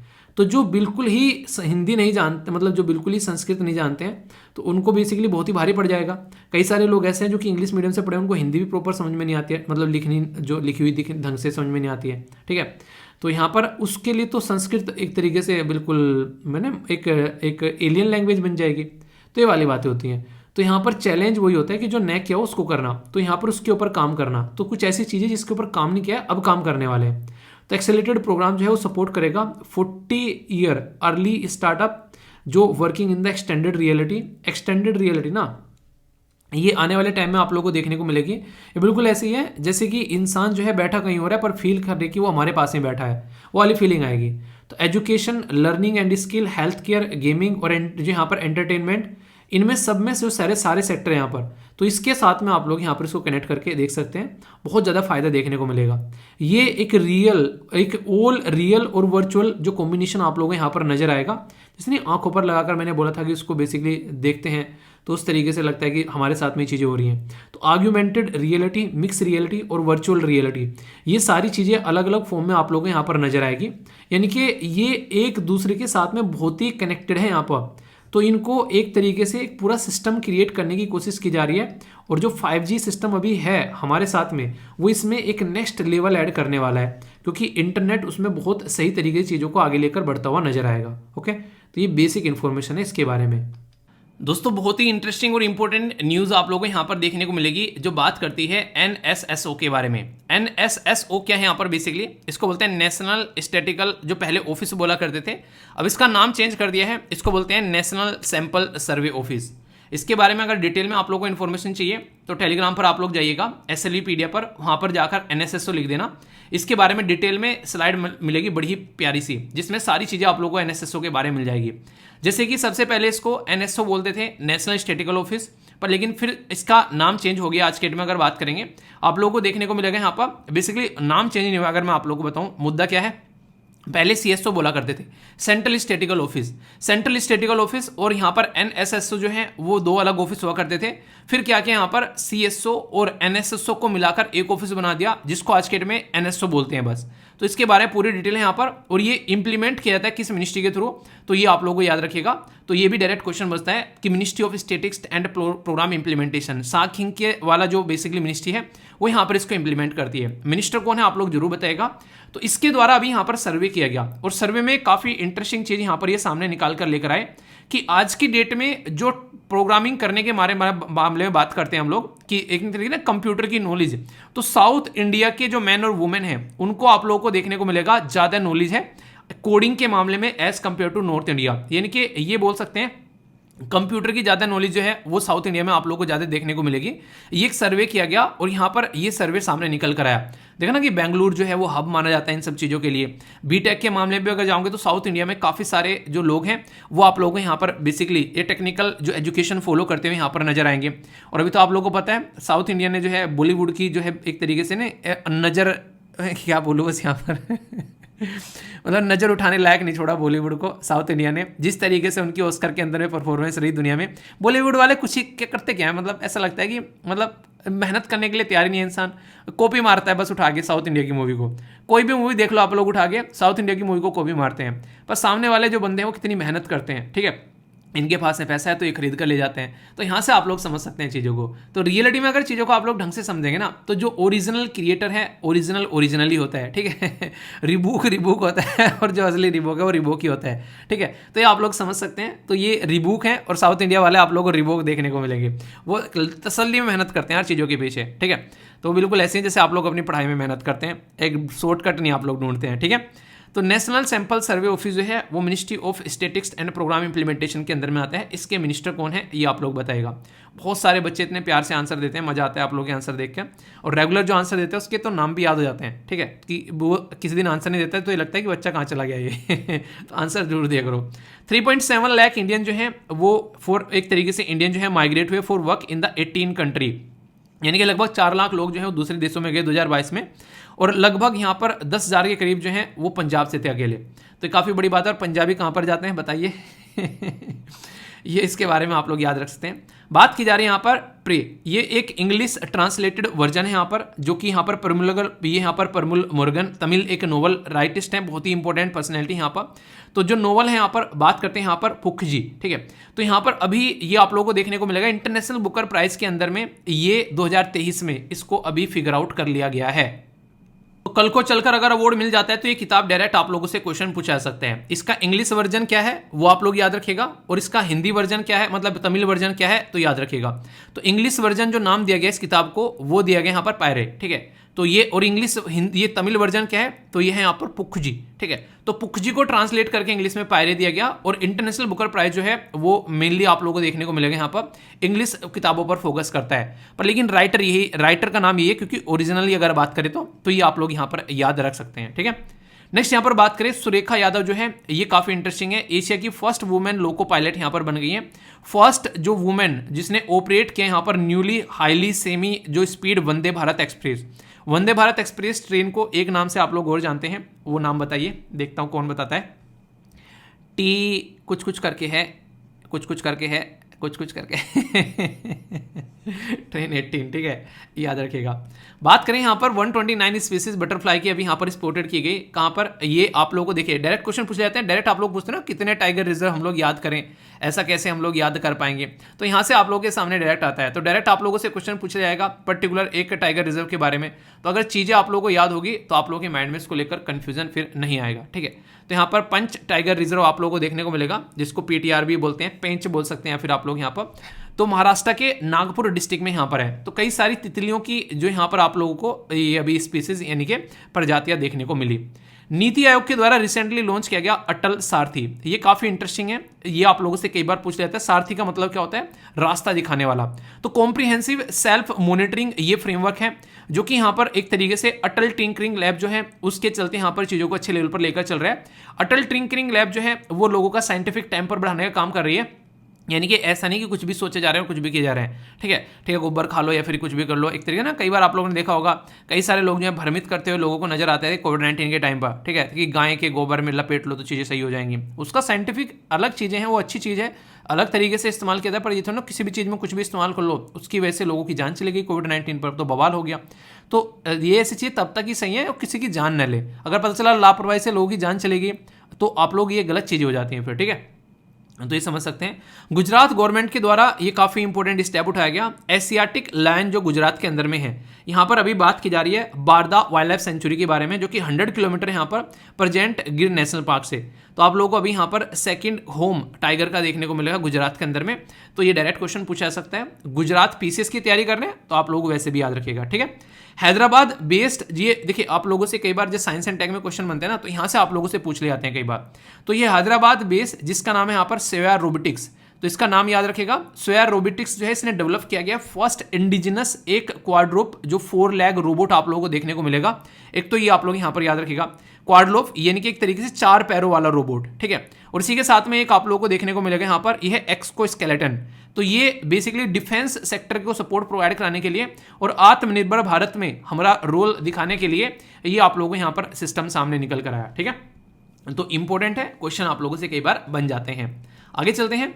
इंडिया और वर्ल्ड बैंक ने मिलकर डायरेक्ट क्वेश्चन पूछा जाता है स्टेटमेंट देकर कि बोलते हैं कि ग्रीन नेशनल हाईवे कॉरिडोर बनाने के लिए 4 राज्य के अंदर में इंडिया ने कौन सी इंटरनेशनल इंस्टीट्यूशन के साथ में एग्रीमेंट अभी किया है। तो हमारा दोस्त कौन है, वो है वर्ल्ड बैंक। तो वर्ल्ड बैंक के साथ में आप लोगों को यहाँ पर ये इनका कनेक्शन देखने को मिलेगा। तो 4 राज्य के अंदर में ये आप लोग याद रखिएगा। इंडिया के एक्सपोर्ट के बारे में बात की जा रही है। 8.8% अभी रिसेंटली जो है वो कम हो गया और ट्रेड डेफिसिट जो है वो भी श्रिंक हो गया। तो ये याद रखिएगा फरवरी के महीने में। मार्च के महीने में क्या होगा वो आगे आएगा तो डिस्कस करेंगे। एक्स आरबीआई गवर्नर जिनका नाम है दीपक मोहंते, उनके बारे में बात की जा रही है। उनको अपॉइंट किया गया पीएफआरडीए चेयरमैन, ये है pension fund regulatory development authority का। तो याद रखिएगा ये मिनिस्ट्री ऑफ फाइनेंस के अंडर में आती है। तो डायरेक्ट आप लोगों से कई बार क्वेश्चन पूछ ले आते हैं तो माइंड में कंफ्यूजन नहीं रहेगा, तो चीजें आप लोग अंडरस्टैंड कर पाएंगे, ठीक है। देखिए डायरेक्ट पूछ ले आप लोगों से स्टेटमेंट देकर कि पीएफआरडीए की फुल फॉर्म भी नहीं आप लोगों को पता है, तो पता कैसे चलेगा कौन सी मिनिस्ट्री के अंडर में आ सकती है। आप लोग बोल दो यार ये तो डिफेंस मिनिस्ट्री के अंडर में आती है, तो उसकी फुल फॉर्म पता होना जरूरी है एग्जाम के अंदर में। तो किसके बारे में बात की जा रही है, पेंशन वाला जो एरिया है उसको रेगुलेट करने के बारे में बात की जा रही है और ये इसको रेगुलेट करती है यहाँ पर, ठीक है। तो इंटरेस्टिंग क्वेश्चन बन जाते हैं। आगे चलते हैं। दोहा डिक्लेरेशन, दोहा पॉलिटिकल डिक्लेरेशन के बारे में बात की जा रही है। इसके बारे में वैसे मैं डिटेल में आर्टिकल भी डिस्कस करूंगा आप लोगों से, 2-3 दिन से सोच रहा था, पर लेकिन अभी टाइम नहीं लगा, तो अभी करेंगे इसको डिस्कस और इसको अच्छे से आप लोग समझ भी पाएंगे। फिर अभी फिलहाल बात करते हैं दोहा पॉलिटिकल डिक्लेरेशन। दोहा यानी कि कतर के अंदर देखने को मिला। ये यहाँ पर अभी क्या किया गया, 5th United nation conference on least develop country यहाँ पर आप लोगों को देखने को मिली। लीस्ट डेवलप कंट्री क्या होती है, कैसे होती है, सारी बातें आप लोगों को बताऊंगा, कल आर्टिकल डिस्कस कर लेंगे, ठीक है। आगे बात करते हैं, यहाँ पर फेडरल गवर्नमेंट ऑफ ऑस्ट्रेलिया के द्वारा प्रपोज किया गया है कि मैरीटाइम पार्क कवर करेगा, जो कि यहाँ पर मैक्यूरीज आइलैंड को, जो कि इकोनॉमिक्स एक्सक्लूसिव जोन के तौर पर, ठीक है। तो मैक्यूरीज जो आइलैंड है यहाँ पर आप लोगों से ये थोड़ा पूछेंगे वो कि ऑस्ट्रेलिया क्या कर रहा है। नॉर्मली लोकेशन बेस्ड क्वेश्चन आप लोगों से पूछ लेंगे इस पर्टिकुलर क्वेश्चन से, क्योंकि एक तरीके से ऐसे क्वेश्चन आप लोगों से यहाँ पर पूछ ले जाते हैं, ठीक है। तो मैक्यूरीज जो द्वीप है वो कहाँ पर है, वो ऑस्ट्रेलिया के अंदर देखने को मिलेगा, ठीक है। तो ये कुछ बातें हैं। बाकी बात करें 3D प्रिंटेड रॉकेट जिसका नाम था यहाँ पर टेरन 1, तो ये रिसेंटली कैंसिल कर दिया गया। अभी यहाँ पर यूएसए के द्वारा इसको लॉन्च करने की बात यहाँ पर की जा रही थी। तो ये एक तरीके से 3D प्रिंटिंग का इस्तेमाल कर यहाँ पर बनाया गया था। 3D प्रिंटिंग एक ऐसी साइंस है जिसको ऊपर इतना इंपॉर्टेंट है, इसके ऊपर यूपीएससी ने भी क्वेश्चन पूछ लिया है। तो यहाँ पर बेसिकली जो नई नई टेक्नोलॉजी आती है उसके ऊपर अक्सर यूपीएससी अपना बस बड़ा ध्यान रखती है, पैनी नजर रखती है। आओ क्वेश्चन लेके मैं बताती हूँ मेरे पास से निकल के दिखाओ, ठीक है। बाकी ये आप लोग याद रखिएगा, इंडियन सेटलर जिनका नाम है यहाँ पर कदम्बी श्रीकांत, वो एंटर कर चुके हैं सेकंड ड्राइव में। तो ऑल द बेस्ट यार, अच्छे से परफॉर्मेंस जो आती है मतलब मजा आता है देखकर, ठीक है। तो स्पोर्ट की कैटेगरी में, बैडमिंटन की कैटेगरी में आप लोग यहाँ पर देखने को मिलेंगे। तो डायरेक्ट क्वेश्चन आप लोगों से बनते हैं, इस तरीके से आप लोग यहाँ पर याद रख सकते हैं, ठीक है। और जो स्टार्टिंग में मैंने आप लोगों को वीडियो दिखाई, तो अमेरिकन हाई जंपर, इनका नाम याद रखिएगा, जिनका नाम है डिक फॉसबरी। तो ये अभी हमारे बीच में नहीं रहे, तो इसकी वजह से यहाँ पर ये आप लोगों को न्यूज़ में देखने को मिले। तो इनकी आत्मा को शांति मिले। तो ऊंचा जो कूद है, बेसिकली ऊंची कूद, लंबी कूद आप लोगों ने देखी होगी। लंबी कूद तो मतलब मैं भी जब स्टार्टिंग में था स्कूल के टाइम में तो काफ़ी अच्छे से कूद लेते थे। ऊंची कूद में मुझे भी दिक्कत होती है काफ़ी ज़्यादा, पर जो जंप होता है ऊंची में, उसमें आप लोगों को देखने को मिलेगा बड़ा ही एक तरीके से ना, जितनी स्पीड आप लोगों की अच्छी होगी, 100 मीटर का शॉट जो अच्छा मार लेता है ना, वो ऊंची कूद और लंबी कूद बड़ी शानदार कर लेता है। वो लंबी कूद में तो 100 मीटर का जंप, 100 मीटर का जो शॉट है बहुत जरूरी है। अगर 100 मीटर अच्छे से आप लोग दौड़ लेते हो तो लंबी कूद आप लोग बड़े शानदार तरीके से कर लेते हो, ठीक है। क्योंकि सिस्टम ये होता है कि एकदम पुश करके आगे फेंकना शरीर को, ठीक है। तो यहाँ पर ये बातें हैं। तो इंपॉर्टेंट पर्सनैलिटी का नाम याद रखिएगा। अब आप लोगों के सामने है कौन बनेगा छोटू करोड़पति। डायरेक्ट क्वेश्चन आप लोगों से एग्जाम में देखने को मिल जाएंगे कि विच स्टेट अप्रूव किया है अभी 10% हॉरिजॉन्टल रिजर्वेशन। जब यहाँ पर स्टेट के अंदर में गवर्नमेंट जॉब में, मैंने इंपॉर्टेंट आप लोगों को ये पढ़ाया भी था कि हॉरिजॉन्टल और वर्टिकल में क्या होता है। जैसे यहाँ पर जनरल हो गया, economically weaker section, OBC, SC, ST, ये कहते हैं हॉरिजॉन्टल, पर इसके अंदर में वुमेन को रिजर्वेशन दे देना, दिव्यांगन को रिजर्वेशन दे देना, डिफेंस जो फ्रीडम फाइटर को रिजर्वेशन दे देना, ये हो गया वर्टिकल रिजर्वेशन हर एक कैटेगरी में अलग अलग से। तो वर्टिकल रिजर्वेशन की बात यहाँ पर की जा रही है। उत्तराखंड, उत्तर प्रदेश, राजस्थान या फिर पंजाब, सही आंसर क्या है, ABCD आप लोग को बताना है। क्वेश्चन नंबर 2 यहां पर बात की जा रही है कि किसके द्वारा होस्ट किया गया फर्स्ट इंटरनेशनल कॉन्फ्रेंस ऑन ये शेयर्ड बुद्धिस्ट हेरिटेज। तो अरुणाचल प्रदेश, यहां पर बात की जा रही है हिमाचल प्रदेश, दिल्ली या फिर महाराष्ट्र। सही आंसर क्या है ये आप लोगों को बताना है। बात की जा रही है कि किसके द्वारा यहां पर जीता गया ऑस्कर, यहां पर 2023 में, ये मतलब एक तरीके से 7 ऑस्कर जीते गए हैं। तो ये डायरेक्ट क्वेश्चन एग्जाम में आप लोगों के बनने के चांसेस यहां पर हो सकते हैं। बात की जा रही है Power of Dog, Everything Everywhere All at Once, Avatar, The Way of Water, The Elephant Whisper. 7 किसके द्वारा जीते गए हैं ये आप लोगों को बताना है। इंटरेस्टिंग क्वेश्चन है। आगे बात की जा रही है कौन सा साइक्लोन अभी रिसेंटली न्यूज में था जिसने मालावी और मोजाम्बिक में कोहराम मचा रखा था, ठीक है। तो यहां पर बात की जा रही है साइक्लोन अभी जो कोज किसकी वजह से था बेसिकली, ठीक है, नाम भी बताऊंगा, ठीक है। तो यहां पर आप लोगों को पता होना चाहिए इसका नाम। बेसिकली बात की जा रही है जावद, इसी के साथ में यहां पर हेनामोडोट, ठीक है। तो यहां पर हेनामोनोर, ठीक है, इसी के साथ में आसनी, यहां पर फेरेडी। तो उसका नाम आप लोगों को यहां पर पता होना चाहिए, नहीं पता होगा तो दिक्कत होगी। इंटरेस्टिंग क्वेश्चन है यहां पर, ये सी सेट में आप लोगों से कई बार क्वेश्चन पूछे जाते हैं, तो इसको अटेम्प्ट करो, फिर आप लोगों को इसका आंसर बताया जाएगा। देखता हूं कौन कौन जो है वो सही आंसर यहां पर देता है, ठीक है। तब तक हम लोग यहां पर बात करते हैं किसके बारे में, यहां पर यह है होकेरा वेटलैंड। होकेरा वेटलैंड आप लोगों को देखने को मिलेगा, इसके बारे में डायरेक्ट क्वेश्चन पूछा जा सकता है क्योंकि ऐसे एरिया में है जो कि काफी ज्यादा न्यूज में रहता है। तो कहां पर है, जम्मू एंड कश्मीर के अंदर देखने को मिलेगा। तो ये याद रखिएगा, झेलम जो रिवर है उसके साथ में कनेक्ट करके आप लोग यहां पर इसको देख सकते हैं। श्रीनगर जो कि कैपिटल है उससे 10 किलोमीटर की डिस्टेंस पर है, जम्मू एंड कश्मीर के अंदर में। इसको ये दर्जा जो मिला था वो 2005 में मिला था यहाँ पर। तो काफी इंपॉर्टेंट सोर्स है यहाँ पर, फूड वगैरह या फिर दूसरी जो फिशेज वगैरह उनका ब्रीडिंग सेंटर आप लोग इसको बोल सकते हैं, चिड़ियाओं के लिए भी काफी इंपॉर्टेंट है। और अगर रामसर साइट के बारे में बात करें तो आप लोग यहाँ पर देख सकते हैं बहुत सारी रामसर साइट जो है इस पर्टिकुलर स्लाइड में प्रोवाइड करा दी है। ताकि आप लोग थोड़ा सा इनके बारे में ध्यान रखिए, ठीक है। कोई भी इसको लेकर डाउट हो तो उसको क्लियर करना है। रामसर साइड से क्वेश्चन आप लोग के एग्जाम में बनते हैं, ठीक है। आगे चलते हैं, आंसर देख लेते हैं कि कर ताकि आप लोगों के माइंड में क्लैरिटी रहे। पहला क्वेश्चन है, यहाँ पर बात की जा रही है किसके बारे में, कि कौन सा स्टेट अप्रूव किया 10% रिजर्वेशन। तो याद रखिएगा उत्तराखंड ने यहाँ पर अभी ये स्टेप उठाया, ठीक है। उत्तराखंड को उत्तर प्रदेश से अलग किस साल में किया गया था, बताओ जरा, देखता हूँ कौन कौन बताता है। आगे चलते हैं, यहाँ पर किसके बारे में बात की जा रही है, ये इंटरेस्टिंग है कि यहाँ पर first international conference on shared जो बेसिकली बुद्धिस्ट हेरिटेज, तो ये कहाँ पर आप लोगों को देखने को मिली। तो याद रखिएगा आंसर है सी यहाँ पर।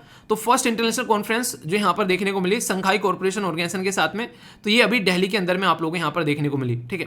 तो ये इंटरेस्टिंग क्वेश्चन आप लोगों से यहाँ पर बन सकता है। इससे रिलेटेड कल्चर को कैसे लेकर आगे चलते हैं, तो उससे रिलेटेड कनेक्टिविटी थी। और शंघाई कॉर्पोरेशन ऑर्गेनाइजेशन जो ग्रुप है उसके बारे में थोड़ा सा याद रखिएगा, फिर कभी आएगा डिटेल में डिस्कस करूंगा। पर ये बताइए कि इंडिया और पाकिस्तान एक साथ में इसके मेंबर बने थे किस साल में, इंटरेस्टिंग क्वेश्चन है, पूछा जा चुका है।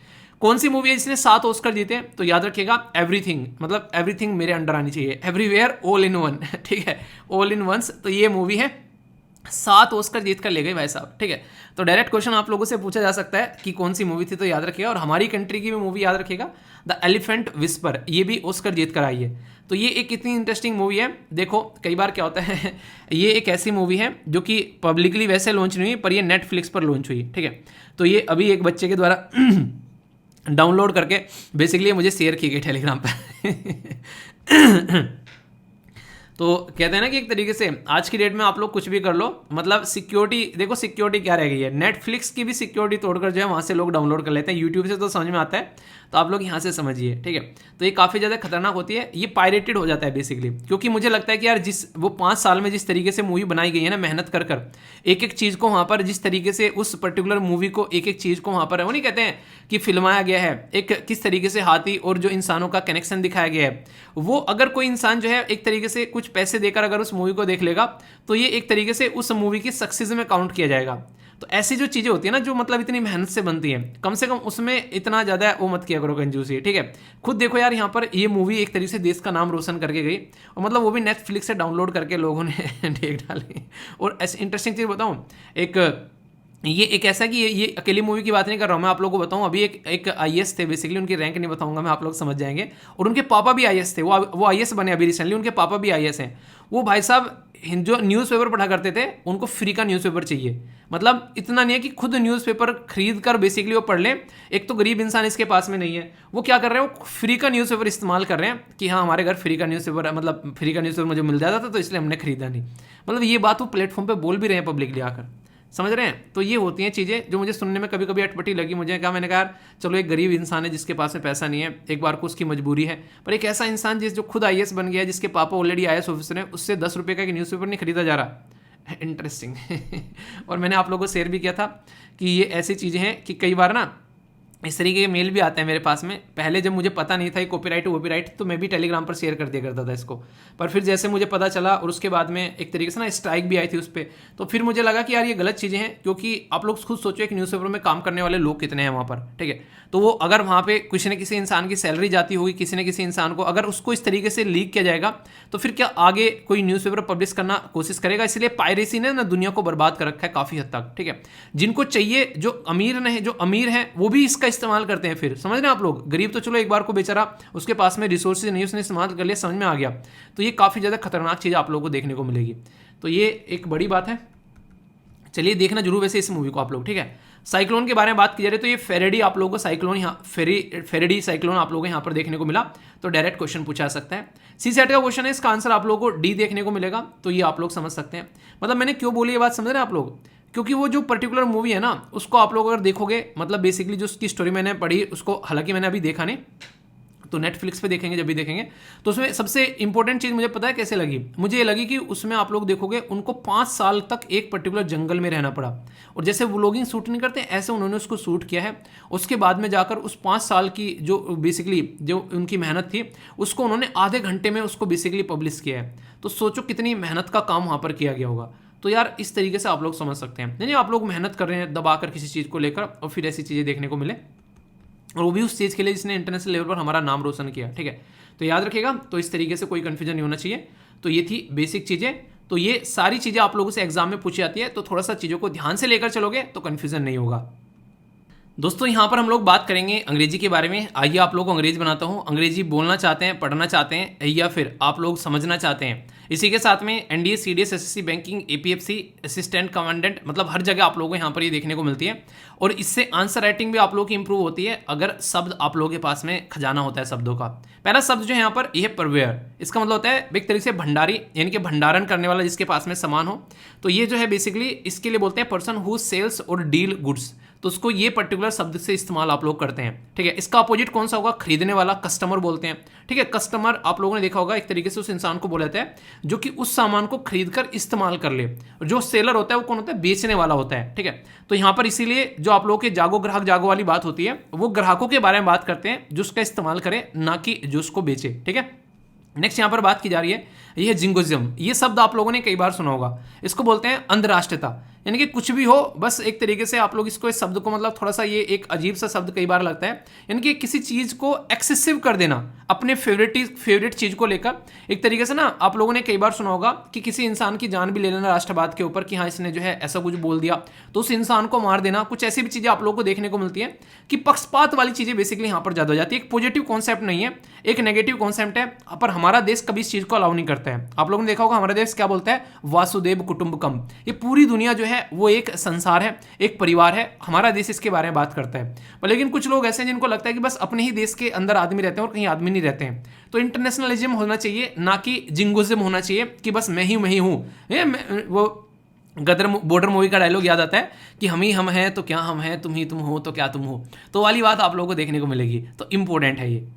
नेक्स्ट इंटरेस्टिंग वर्ड है यहाँ पर, यह है स्क्राइब। इसका मतलब होता है बेसिकली कारण बनना या फिर रेस्पॉन्सिबिलिटी लेना, जिम्मेदारी मानना। यहाँ पर किसी चीज़ को लेकर आप लोग नहीं, एक तरीके से रेस्पॉन्सिबिलिटी मेरी है, ठीक है। तो एक तरीके की बहुत ही अच्छी रेस्पॉन्सिबिलिटी होती है। कम से कम एटलीस्ट इतनी रेस्पॉन्सिबिलिटी ले सकते हैं अपनी कि हाँ हम लोग अपनी ज़िंदगी को अच्छे से लेकर चलेंगे, आगे इस पोजीशन में पहुँचेंगे कि अपने परिवार का ध्यान रख सकें। तो किसी चीज़ के लिए आप लोग डेडिकेटेड हो जाना, ठीक है। तो ये आप लोग यहाँ पर बोल सकते हैं। तो काफ़ी इंटरेस्टिंग है ये शब्द अगर बात करें इसके फील करने के बारे में। ये काफ़ी अच्छा तरीका है, इसको बोलते हैं यूफिनिज्म। इसका मतलब क्या होता है? एक तरीके से यहाँ पर तो बोला गया है यहाँ पर व्यंजना। एक तरीके से आप लोग इसके लिए जो शब्द यूज़ कर सकते हैं, मतलब समझ सकते हैं, वो ये है कि एक तरीके से प्रयोक्ति हिंदी में वर्ड इस्तेमाल किया जाता है, पर मतलब क्या है? मान लीजिए किसी इंसान को आप लोग इंग्लिश में बातें करते हैं, ठीक है, और हिंदी में बातें करते हैं, उसमें फ़र्क क्या होता है? इंग्लिश और हिंदी में असली डिफरेंस यहाँ पर ये है कि हिंदी एग्जैक्ट बताती है कि सामने वाला क्या बोल रहा है। जैसे किसी को आप किससे बातें कर रहे हो, ठीक है, उसको बोल रहे हैं ओए तू कहाँ जा रहा है, तो समझ में आ रहा है कि सामने वाले को तू बोला जा रहा है। और कई सारे लोग ऐसे होते हैं जो कि तू को बेसिकली बेइज्जती मान लेते हैं, यारी दोस्ती में से चल जाता है। कोई बड़ा इंसान अच्छी पोजीशन में, उसको बोलोगे तू यहाँ कैसे आ गया, ठीक है। पर लेकिन इंग्लिश में क्या है? इंग्लिश में हर शब्द को यू बोलेंगे, चाहे तू बोले चाहे तुम बोलो, पता ही नहीं आता कि इज्जत दे रहा है बेइज्जती कर रहा है, ठीक है। तो यहाँ पर देखने को मिलेगा। तो कोई ऐसी चीज़ जिसको इनडायरेक्ट वे में बोला जा सके और वो कम हार्श लगे, वो कम बेसिकली बेइज्जती करे। इनडायरेक्ट वे में कुछ एक तरीके से घर वाले नहीं बेइज्जती करते हैं, कई बार आप लोग बैठे हो तो कई बार पढ़ाई नहीं कर रहे हो, तो उस तरीके से इनडायरेक्ट वाली बेइज्जती करके निकल जाते हैं कई बार, ठीक है। डायरेक्ट नहीं बोलते कि हाँ तुम्हारा ये फलाना ढिमकाना, तो वो क्या करते हैं? इनडायरेक्ट वाली बेइज्जती आप लोगों को देखने को मिलती है। तो ये होता है बेसिकली यूफिज्म, ठीक है। तो आप लोगों से पूछे अगर यहाँ पर, तो वर्ड याद रखिएगा अब इसको। तब इंटरेस्टिंग है सारे, ठीक है। तो यूफेमिज्म भी याद रखिएगा। नेक्स्ट है इम्बुइंग। इम्बुइंग का मतलब क्या होता है? यहाँ पर प्रेरित करना, किसी चीज़ को प्रेरित होना बेसिकली आप लोग बोल सकते हैं एक तरीके से। ना कई बार कहते हैं कि परवाना चढ़ गया, ठीक है, किसी चीज़ को। कई बार कहते हैं झाड़ पे चढ़ गया, तो वही वाली बातें देखने को मिलती हैं। तो प्रेरित प्रैक्टिकल होना चाहिए, ऐसे नहीं कि हवाबाजी में चले गए और दिक्कतें फिर देखने को मिल रही हैं, ठीक है। एक बात बताना कि आज का लेक्चर कैसा लगा, और आप लोग इसको थोड़ा सा आंख बंद कर रिकॉल कर लेना। बंद कर भागा मत करो वीडियो को एकदम, ठीक है। थोड़ा सा तसल्ली में रख लिया करो। कई सारे ऐसे बस खत्म हो गई भाई साहब जैसे तैसे, वो वाली फीलिंग मत दिया करो, ठीक है। थोड़ा सा रुक के चीज़ों को रिकॉल करो और लंबे समय तक फिर चीज़ों को याद भी रख पाओगे अगर ढंग से चीज़ों को इस्तेमाल करोगे, ठीक है। तो कैसा लगा लेक्चर जरूर बताना। फीडबैक अपना जरूर दे दिया करो। जैसे आप लोग लेक्चर का फीडबैक देते हो, बेसिकली हर एक चीज़ का फीडबैक दिया करो जो भी आप लोग यूज़ करते हो। इससे क्या रहता है? आप लोग उस चीज़ के बारे में थोड़ा सा ज़्यादा सोचते हो, उसके साथ में ज़्यादा कनेक्ट होते हो फिर, ठीक है। और कुछ भी अगर जिंदगी में प्रॉब्लम है तो studyloverveer@gmail.com पर या फिर आप लोग इंस्टाग्राम पर कनेक्ट हो सकते हैं। और बाकी सारे लेक्चर की पीडीएफ यहाँ पर भी मिल जाएगी आप लोगों को, जो बेसिकली आप लोगों का टेलीग्राम ग्रुप है, वहाँ से जाकर डाउनलोड कर लेना। या फिर आप लोग एप्लीकेशन पर हैं, टेलीग्राम पर नहीं है, तो एप्लीकेशन से भी जाकर आप लोग डाउनलोड कर सकते हैं। डेली यहाँ पर भी आप लोगों को पीडीएफ मिल जाती है, ठीक है। एप्लीकेशन पर और भी आप लोगों को जल्दी ही जो क्विज वगैरह भी मिलना स्टार्ट होने वाले हैं। तो टीम से बातें कर रहा था, तो अभी चीज़ें आप लोगों को आगे और अच्छे से मिलनी स्टार्ट हो जाएंगी, ठीक है। तो ये बात आप लोग ध्यान रखिएगा। और बाकी अच्छे से अपना ध्यान रखिए। और क्लास जो है बेसिकली जो अभी उसका शेड्यूल जो भी होगा, जो यहाँ पर क्लासेस चलेंगी, उसका शेड्यूल मैं टेलीग्राम पर आप लोगों को प्रोवाइड करा दूंगा, उसको देख लीजिएगा जो भी यहाँ पर सीरियस होकर उस चीज़ को तैयार कर रहे हैं, ठीक है। तो नेक्स्ट लेक्चर में मिलता हूँ, तब तक अपना ध्यान रखिए। बड़ों को नमस्ते, छोटों को प्यार, छोटी सी लाइफ एंजॉय करा। मिलता हूँ नेक्स्ट वीडियो में, तब तक के लिए जय हिंद।